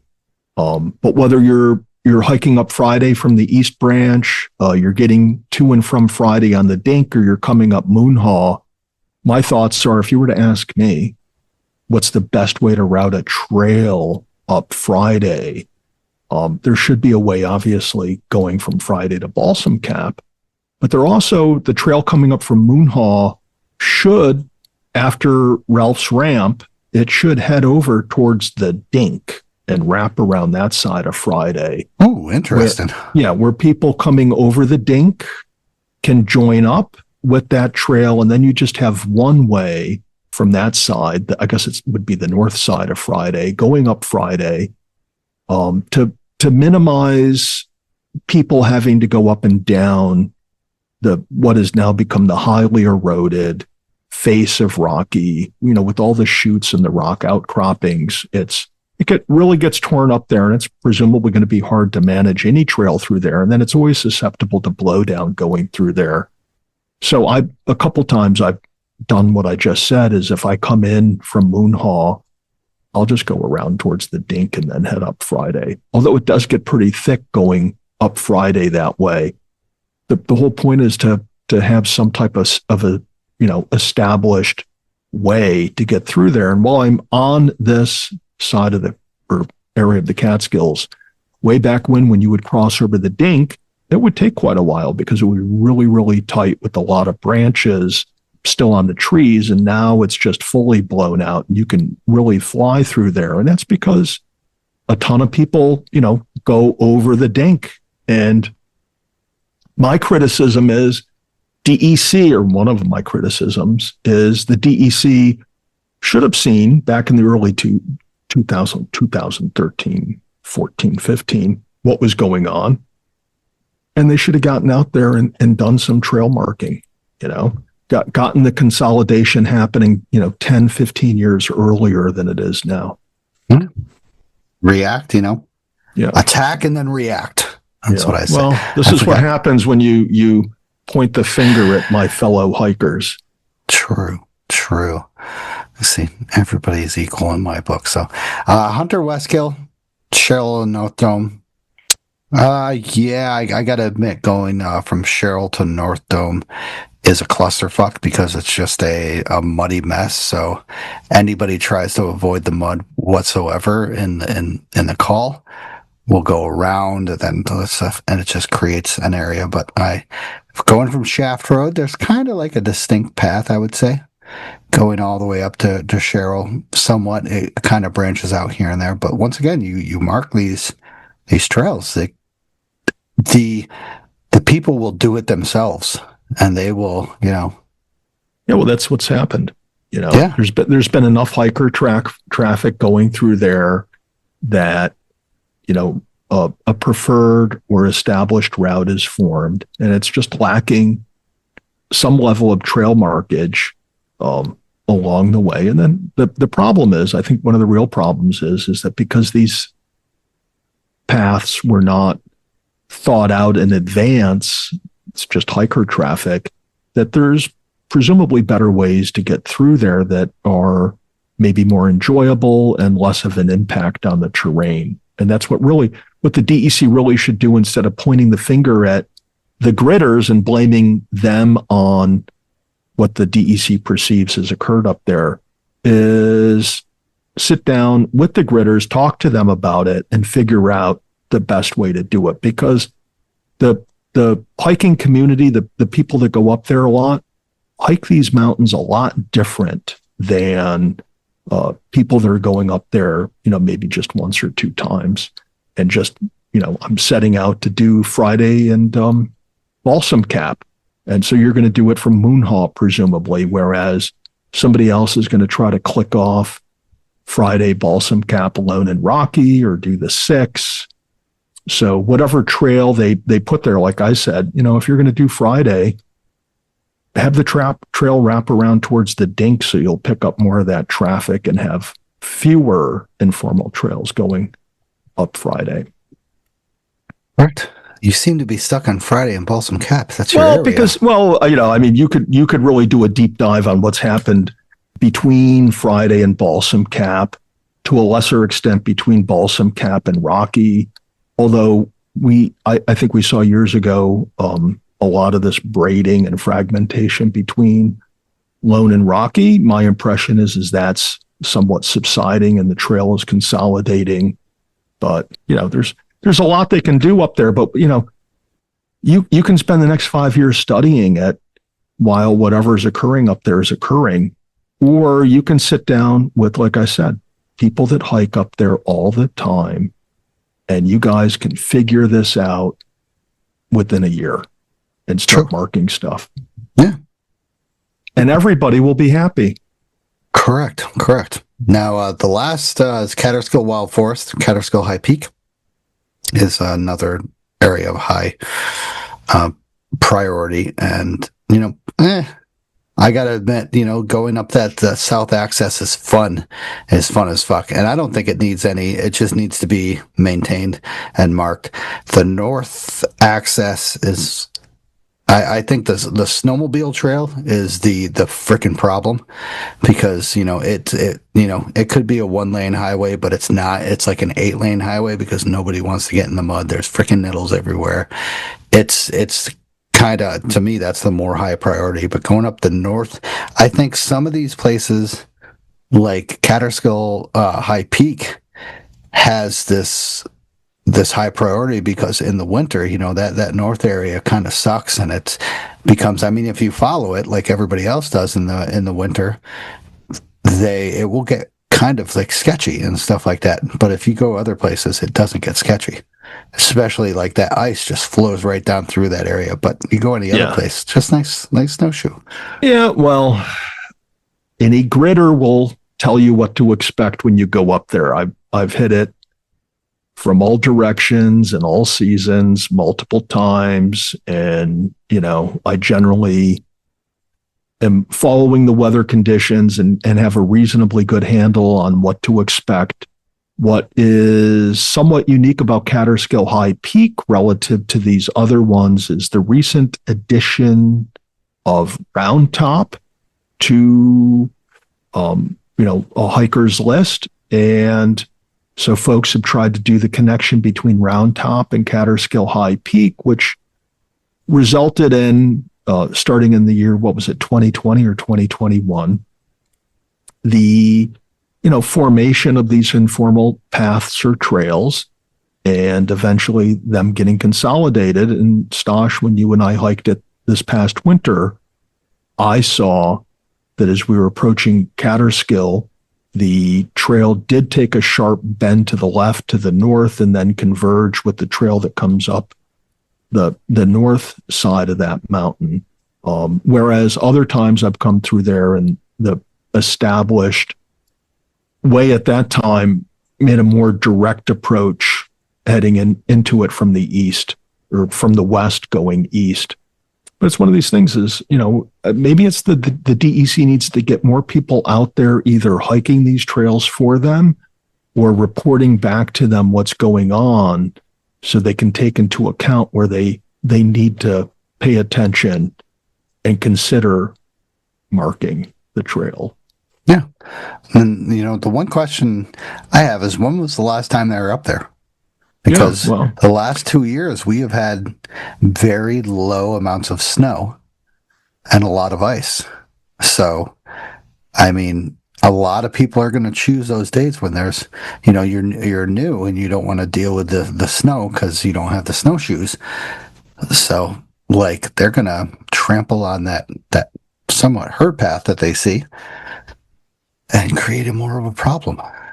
Yeah, well, this is where I think on all fronts, the hiking community can help with this by elevating praise for people taking Leave No Trace classes, getting Leave No Trace certification, instead of a view of you at the viewpoint of, like, I remember, who was it, Jeff Jotz a few weeks ago posted a picture of the trail trash he picked up, kind of like as his golden nuggets from the trip. And we should, not that we don't necessarily, but we might want to try to emphasize a little more what it is that we're doing on a hike other than just hiking, Sure.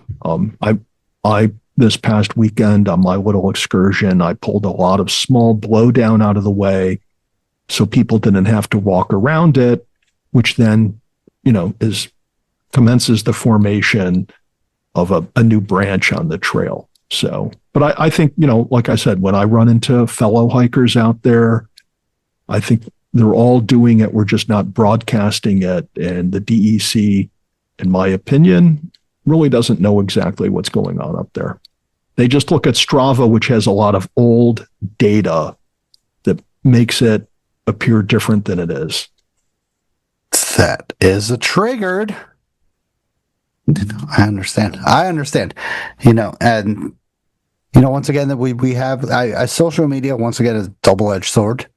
You have these Catskill trail condition pages, to tell you that for safety measures, might want to use snowshoes. You need micro spikes. Where can you get micro spikes? Stuff like that. The podcast is for that as well. Where can you get gear for this stuff? But a lot of these like people are first timers and stuff, and they see a view of Hurricane Ledge and they're like, hey, let me go pursue this freaking 8.5, 9 mile hike and walk into a shit show. So, well, marking these trails is definitely going to help folks like that. Hopefully it doesn't give them a false sense of confidence and they go out unprepared or underprepared, because that wouldn't be beneficial, Correct. Having people that, appropriately prepare and hike reasonably within their ability is a good thing. Yeah. And that's part of Leave No Trace. Yep. Yeah. So also they listed, this is this current number of patches, AK acres on high peaks versus the number of herd paths. So once again, this should be a relatively high number to a super low number. So we have Bear Pen Mountain, 36 acres with 2 herd paths. Once again, coming from Heisinger Road and from the cabin. Fly Mountain has 16 acres with 1 herd path. There's only 1 herd path going up there. Big Indian, 130 acres with 5 herd paths. Questionable. Yeah. I was up there this past weekend. I saw the canister on its new location. And there was, it has a very well-established way off the Mark Trail, actually 2 off the Mark Trail, one's less used than the other. I know West Bridge. Yeah. There's one that's further west, and then there's one further east. Presumably, depending which way you're coming or going, you're going to use one or the other. And then the other one is the one that goes over towards Fur. And that's very, very well established now. So my count is 3. Okay. For that. But I know when you look at Strava, you do see 5. Yes. Yeah. And that's because years ago, there was a different way that people used to walk off Big Indian or walk up Big Indian to and from Fur. Correct. Yeah. Or they would just get kind of lost and just map and compass it, and then they would track themselves, and it's the way it was. Yeah. So South Double Top, right around the same area, 47 acres, 6 herd paths. I haven't been up there in a very long time, so I can't say. And another thing, we won't break into this. Let's get it with the data first, and we'll break into it. But I want to say, when did they do these studies? So was it fall? Was it summer? Stuff like that. So Eagle Mountain, 76 acres, 2 herd paths. I wouldn't even say it's got to be 1 herd path going to the goddamn canister. So Fur Mountain, 74 acres with 11 herd paths. I can say that this is definitely questionable, even though I haven't been up Fur Mountain in, I would say, like a year or 2. I think last year I went straight up that ridge going from the Biscuit Brook lean-to, and I flew up there. So there was times when I was like, am I on it? Oh yeah, I'm on it.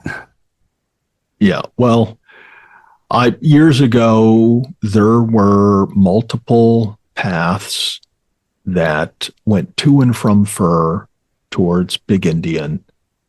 I can't say it's that way anymore. I mean, there's one of the things that stood out to me when I was doing that transition from Big Indian to Fur is there's a lot of undergrowth going on in that area. I was shocked by the amount of undergrowth that I saw going on. I mean, just a lot of fresh stuff growing, literally growing over the existing herd path that everybody seems to be using. So these alleged 11 trails on Fur, I'll say I saw 3 that look like they're being used regularly. And, there's others that I'm aware of from prior years that just seem to be getting consumed by new growth up there. Yeah. Which is what the DEC wants. It wants to consolidate and eliminate the redundancy of these trails. And it's happening without marking because you've got a lot of hiker traffic going through there. Mm-hmm.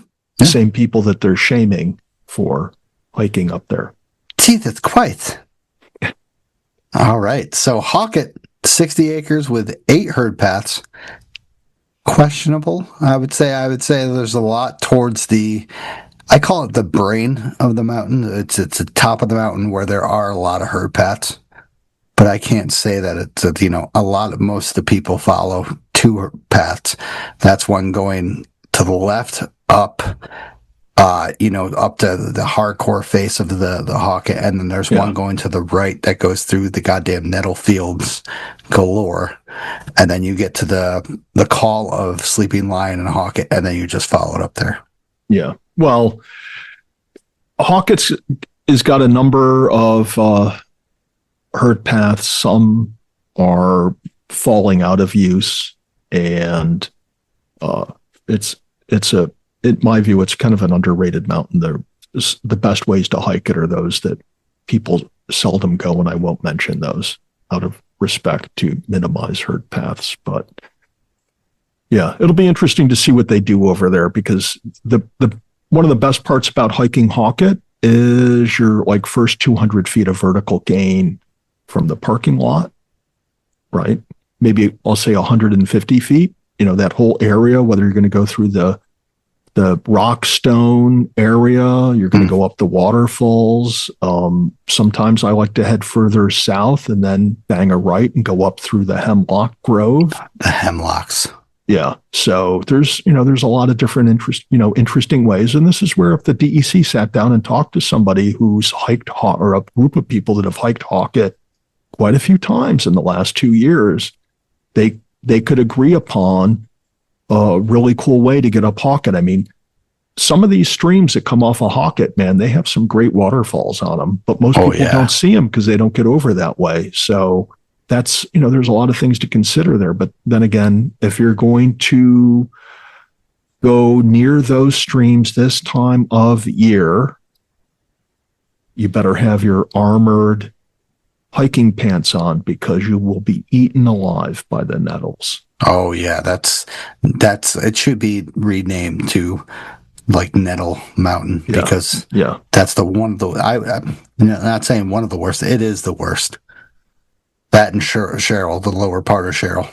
Yeah, I just have this memory of taking my daughter up Hawkett and telling her as we were leaving the house, "You're wearing the wrong pants," and she was very confident and reassuring that these pants were suitable for hiking Hawkett.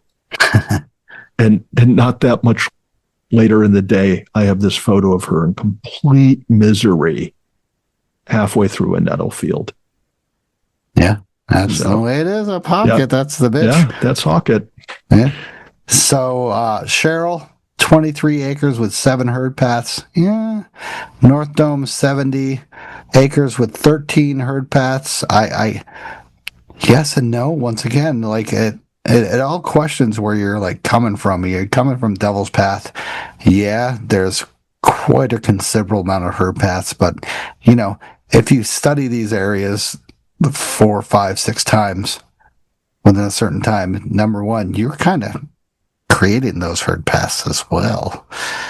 Well, I think just one person walking through the woods is not necessarily going to create a herd path, but they might disturb the habitat by walking, in various areas, particularly when the animals nesting there aren't used to somebody walking through, and then all of a sudden some random guy named Tad walks through there. I think the issue on North Dome that derives the 13 alleged herd paths is, when I was last up there and went to the viewpoint, it was evident to me that a lot of people set out to go to the viewpoint and they have to do some hunting to get there.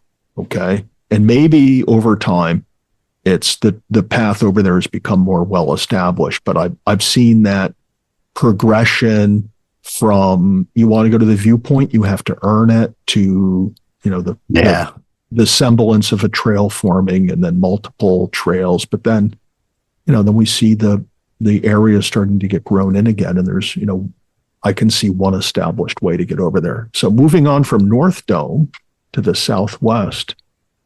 230 acres with 2 herd paths. On Southwest Hunter. The place that was once destroyed from the Fenwick Lumber Company. Scalped. They scalped it. Fucking scalped. Yeah, that story just mind boggles me every time. Yeah. That near the top, or at the top of that, there's a goddamn railroad. Yeah. It's the rail trail. It's the Catskill Mountain Hikers Rail Trail to a trailless mountain. You can literally hike in on a rail trail. Yeah, and two, I would have to say yes, that's correct. Kind of, it branches off when you get near the top, and there's 2 herd paths. So yeah, Catskill High Peak, 37 acres to 10 herd paths. Yes and no. I would say we're coming up from any direction in the Brain area. Coming up from the crash, the Round Top, from the North Point, from the Hurricane Ledge. This is probably pretty accurate, I got to admit, because there are definitely a lot of herd paths that could get you confused on Catskill High Peak. Once again, that's why if they're marked, these the people that are first starting out in the Catskills can follow this and get a perspective of where to go and where not to go. So, Russ Mountain, 87 acres with 14 herd paths. Yeah. It's again 14. I don't know about 14.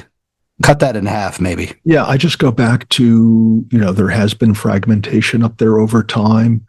And then I last time I was up there without this report in mind, but I did see what seemed to be a lot of consolidation. But then you also do see, I think, people set out from the canister to go search for a view to the south.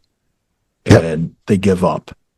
And so I think that's causing, some of these 14 areas that they speak of. But again, can I admit, Tad, that I have never seen that viewpoint? Really? Yeah. I got lucky. Correct. The first couple of times I was up there, I would hit it regularly going up there. I went to the other one going towards Evergreen. Yeah. I pursued that shit. Yeah, which I think is good.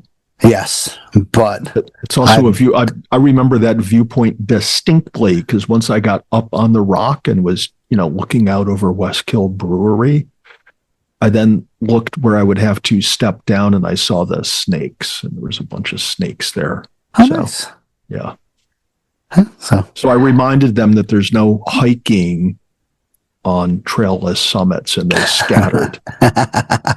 DEC is looking for you guys. Yeah, I'm here to ruin your habitat. They're the one creating the freaking herd path because they're slithering. They're just like our steps. Yeah. So, once again, Russ Mountain got a lot of herd paths coming up. So consolidate that, and we will eliminate that. So Balsam Cap, 24 acres, 8 herd paths. Very, very controversial. I felt like I've been up to Balsam Cap and Friday many times. So the Rim Trail will bring you one, and then over from Friday, crossing over Ralph's Ramps and stuff like that will bring you one, and then over from Rocky will bring you one. Yeah, so my experience is the area between Balsam Cap and Friday, particularly as you get closer to Friday, is more fragmented.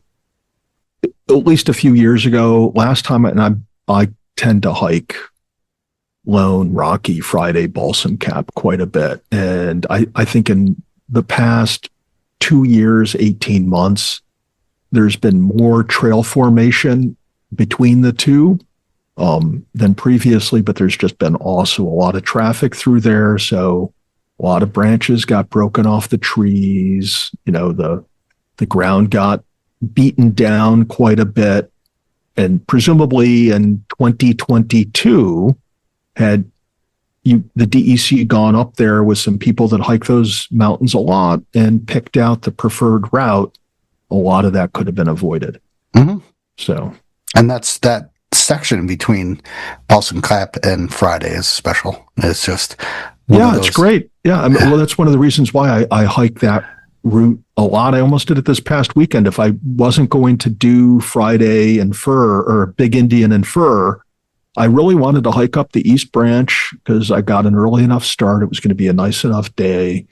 Cruise up to Friday. I don't beeline to the summit of Friday. I usually veer towards the Dink or towards the col between Friday and Balsam Cap to, avoid the thick of it on that backside of Friday. I guess it's the western side, and then go over, hit Friday, and make my way over to Balsam Cap, Rocky, Lone.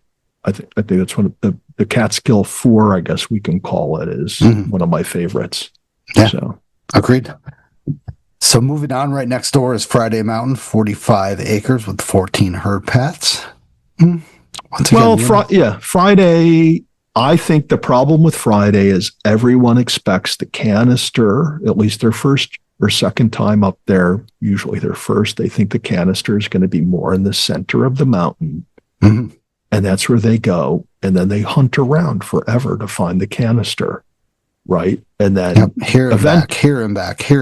Yeah. And there's a lot, at least way back when there was a lot of younger growth back there. And that's one of the reasons why I don't make a beeline towards the canister on Rocky from the Neversink, because it's really tough to get to from that direction. But you see a lot of people get up there, they go all over the place. And so I haven't been over there in a while, so I don't know what's going on back there. But definitely marking it as I suggested, where you come in from the Dink, the side of the Dink, then you'll pick up all that traffic from the Neversink, from the Dink, and from Moonhaw.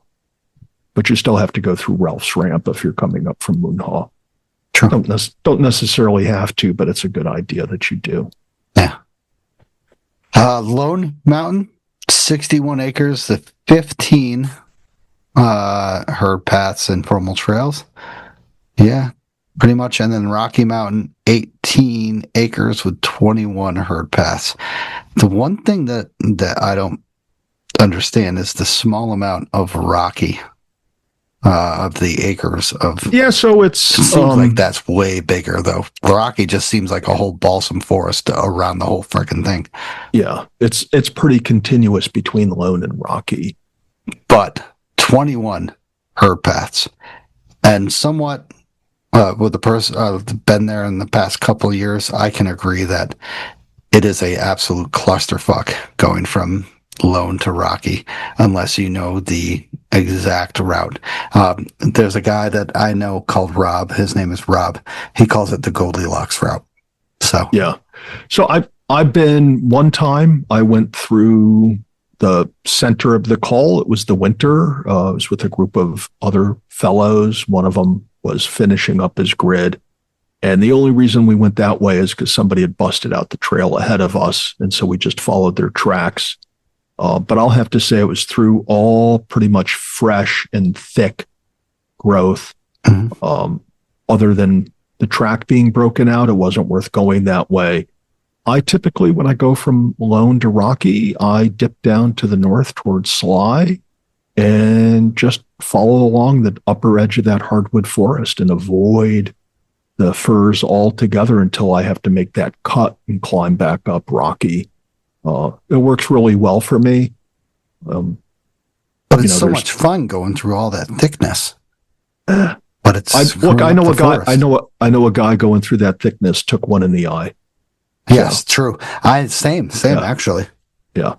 But several people actually above on that area took one in the eye. So it happens. Yeah. So once again, these peaks are slated for priority impact accessibility monitoring and maybe candidates for formal trail establishment if negative impacts are deemed unacceptable. So we'll move on. We talked about kind of like each individual area. So what this plan recommends from the DEC is that each of the 16 peaks, the DEC, just the DEC, not us. Hopefully they'll listen to this and establish that they need us for this. We'll select a single preferred herd path, the most sustainable one currently being used. So hopefully they just won't look at Strava heat maps and their own data. They'll start asking us and such. They'll add discrete trail markers to the route that gently guide hikers to discourage use of multiple paths, shut down, and restore the redundant herd paths. Yeah. If degraded conditions persist or restoration fails, DEC may professionally build new sustainable trails within the next 40 to 50 years after we're all dead. Ongoing monitoring and adjustment of these actions will ensure goals are met over time. Period. So, yeah, I mean, good for them. Marking those paths would be great. Let's, hopefully the DEC listens to this and, gets a hold of people and say, hey, we want they say, once again, we want your comments. They want your comments, but there's only so much that we can comment on with those emails. Like in-person, formal stuff like that is great. Sometimes I've been to some of these.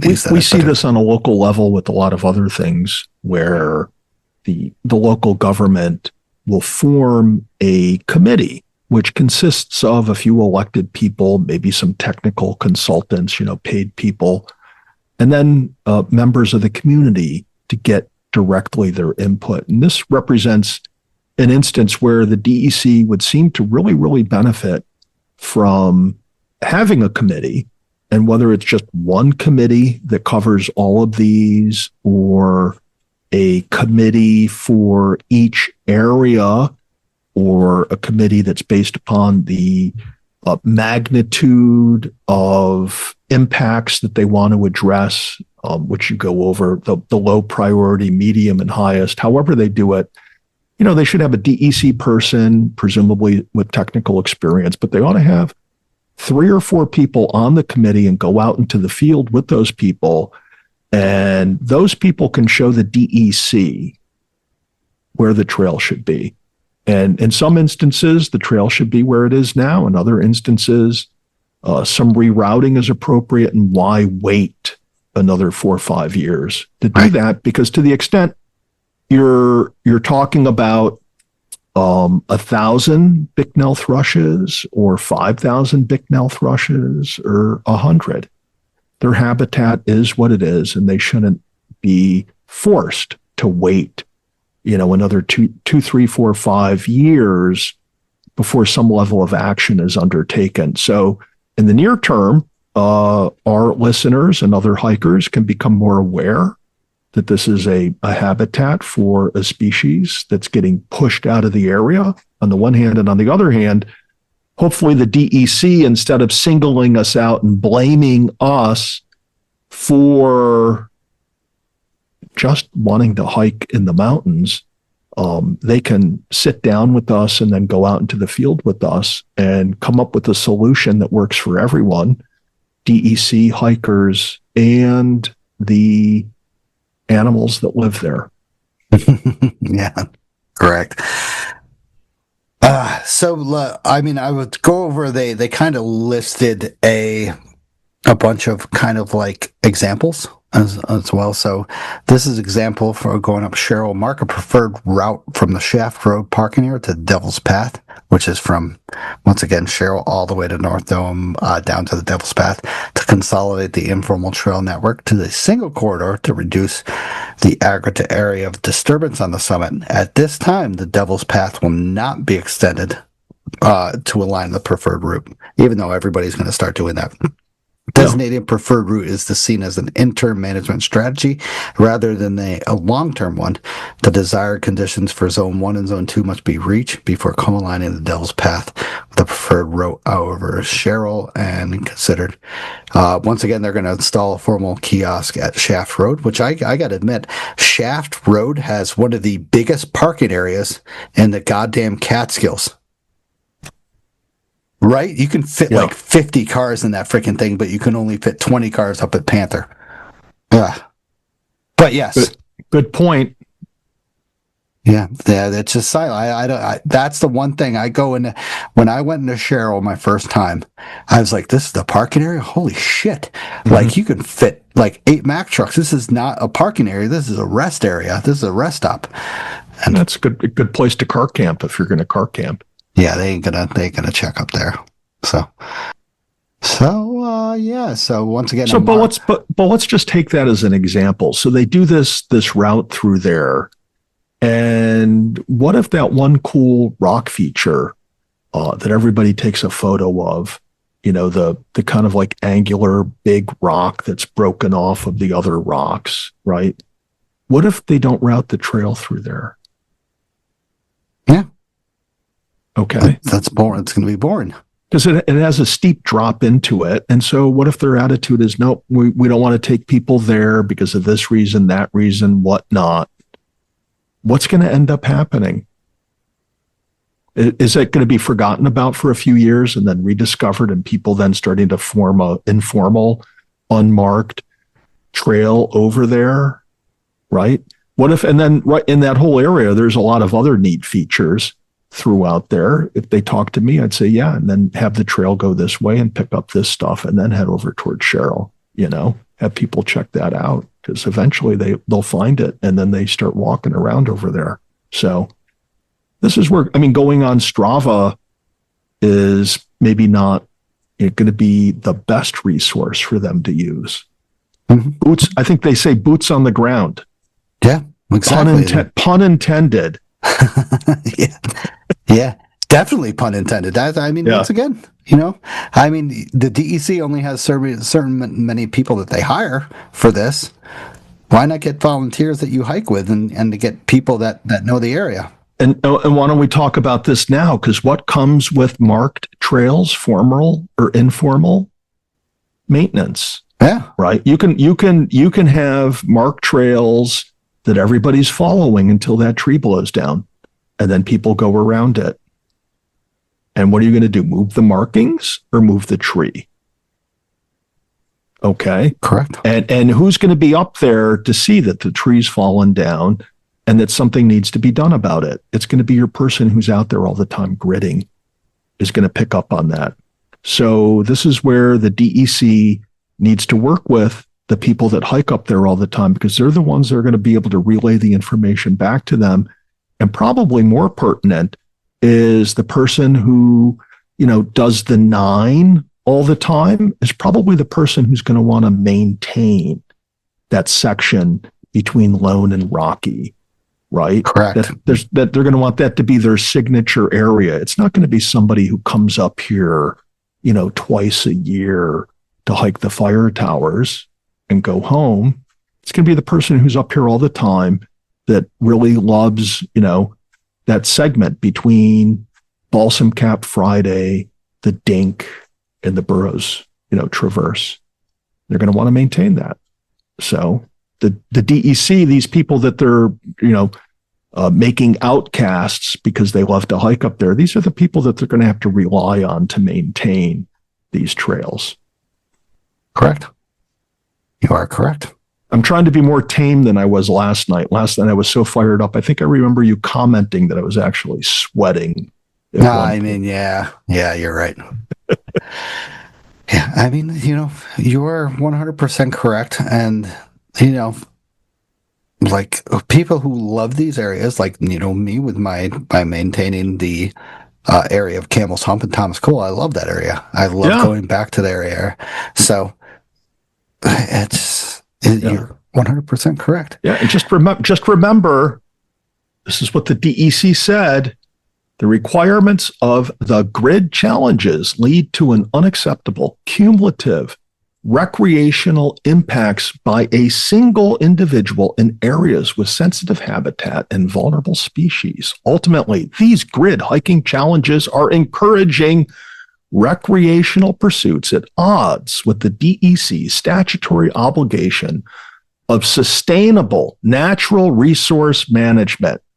And I say, the folks that are going to help the DEC fulfill its statutory obligation of sustainable natural resource management are the grid hikers and other people that just hike a lot up there. Correct. DEC needs us. Correct. 100%. You are correct. What can I say? Well done, Ted. Ted does his research, and he does his, balancing of, people that get called out on this, and the grid, give me 7 years ago, I would have been opposing you and saying, no, screw these grid people. But now, once again, like I said, the damage has been done. So why not bring upon these people that know these areas very, very well, that know the fun kind of routes and stuff like that, the more interesting routes, and then have them, do the study with you instead of, having you take 5 DEC people within the last 6 years to do these studies. Not even 5. I'm getting, the person, I think her name is Pine Roars. I've talked to her a couple times.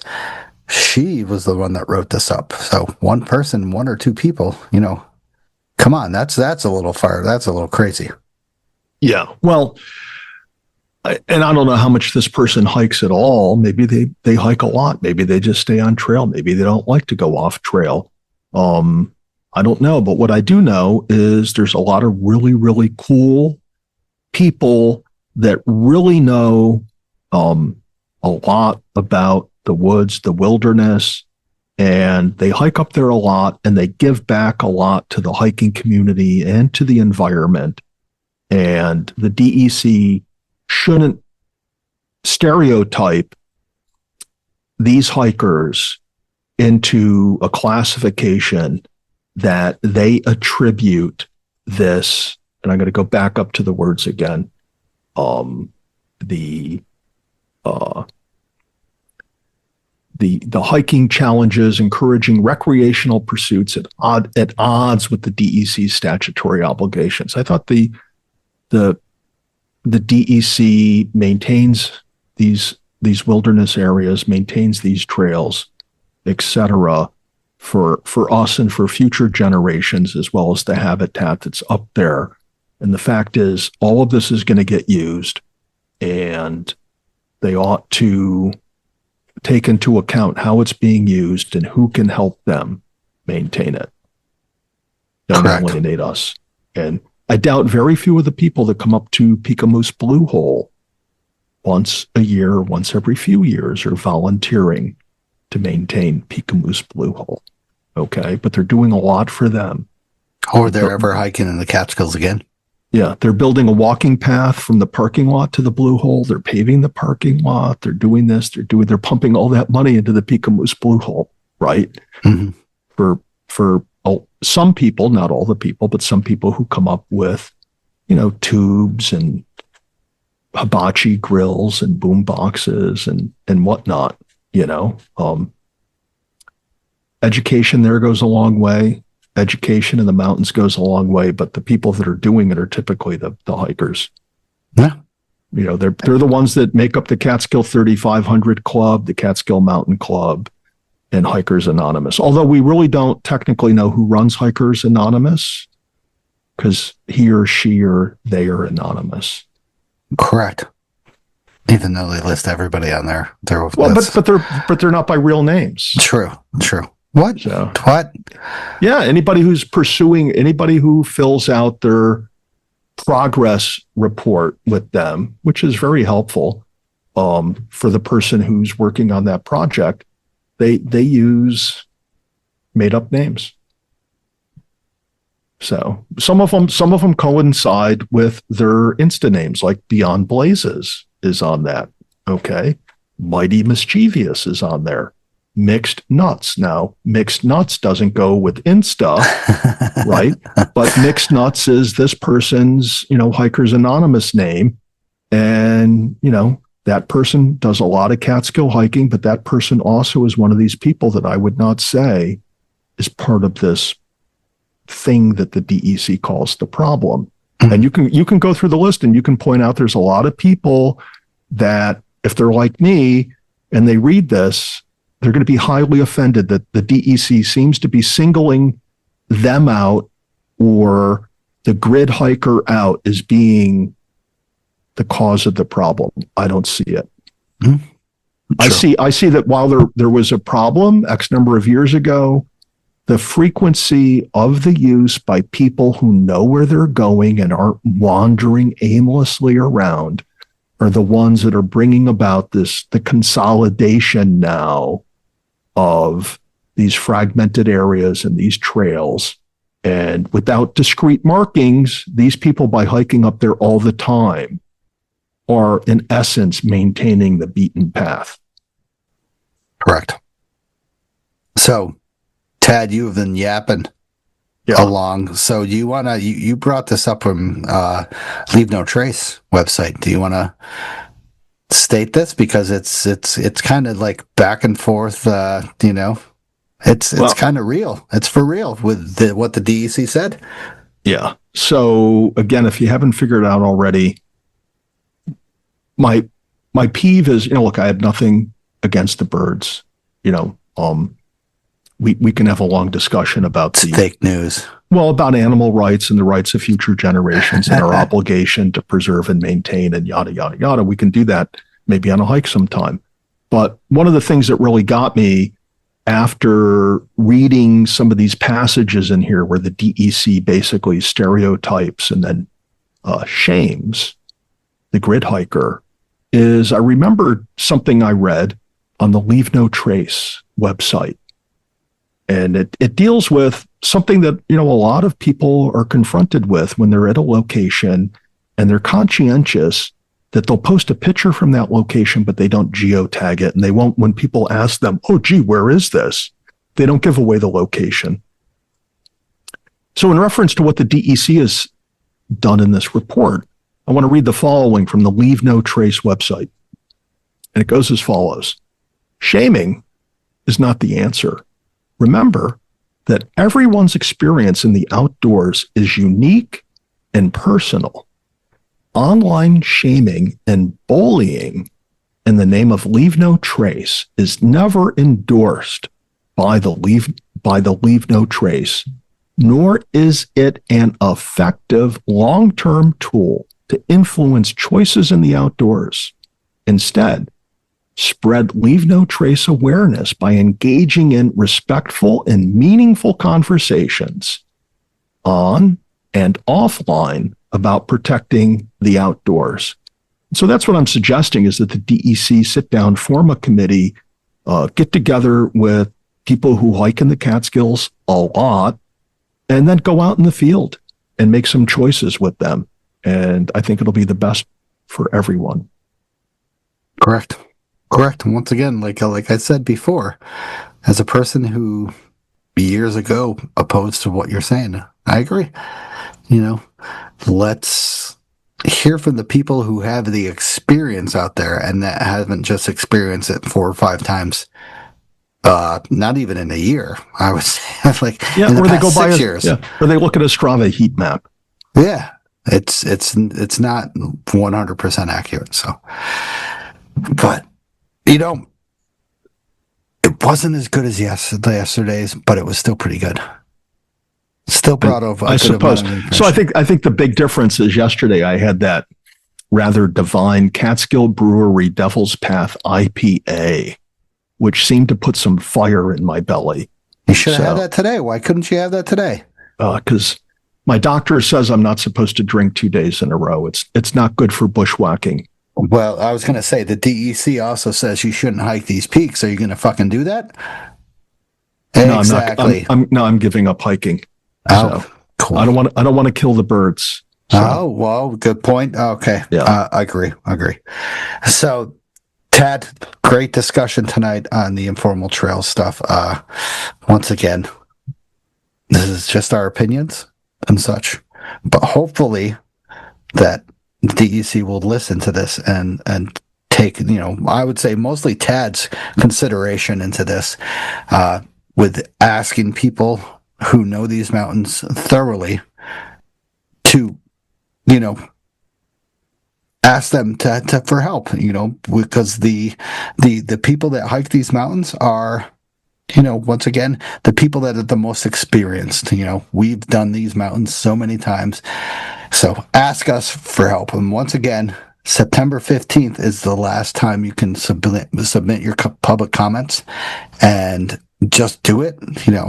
I don't think there's a limit to when you can do it. So I would say, maybe Tad and I could come up with a uniform thing of saying basically like, hey, maybe you should get with the folks who hike these mountains constantly to get their information on this.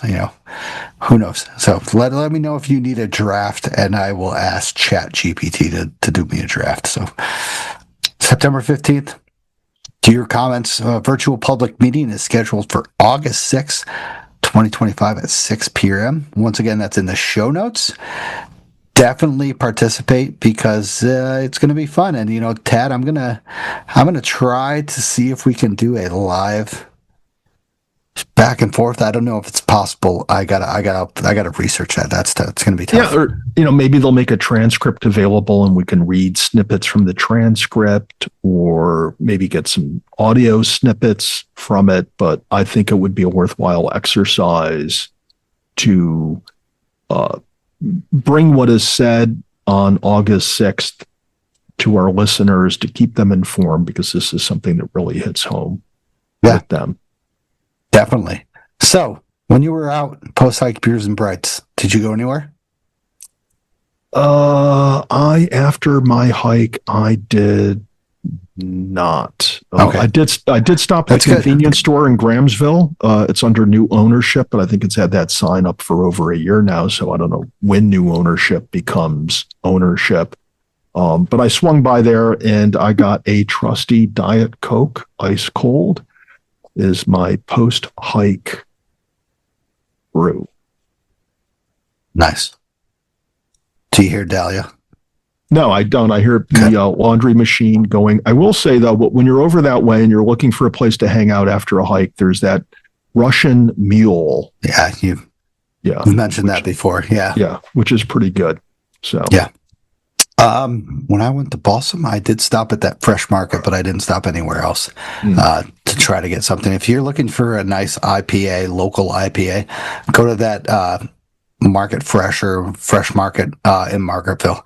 They definitely have your stuff. If you're looking for hard ciders, don't go there because there's absolutely freaking nothing.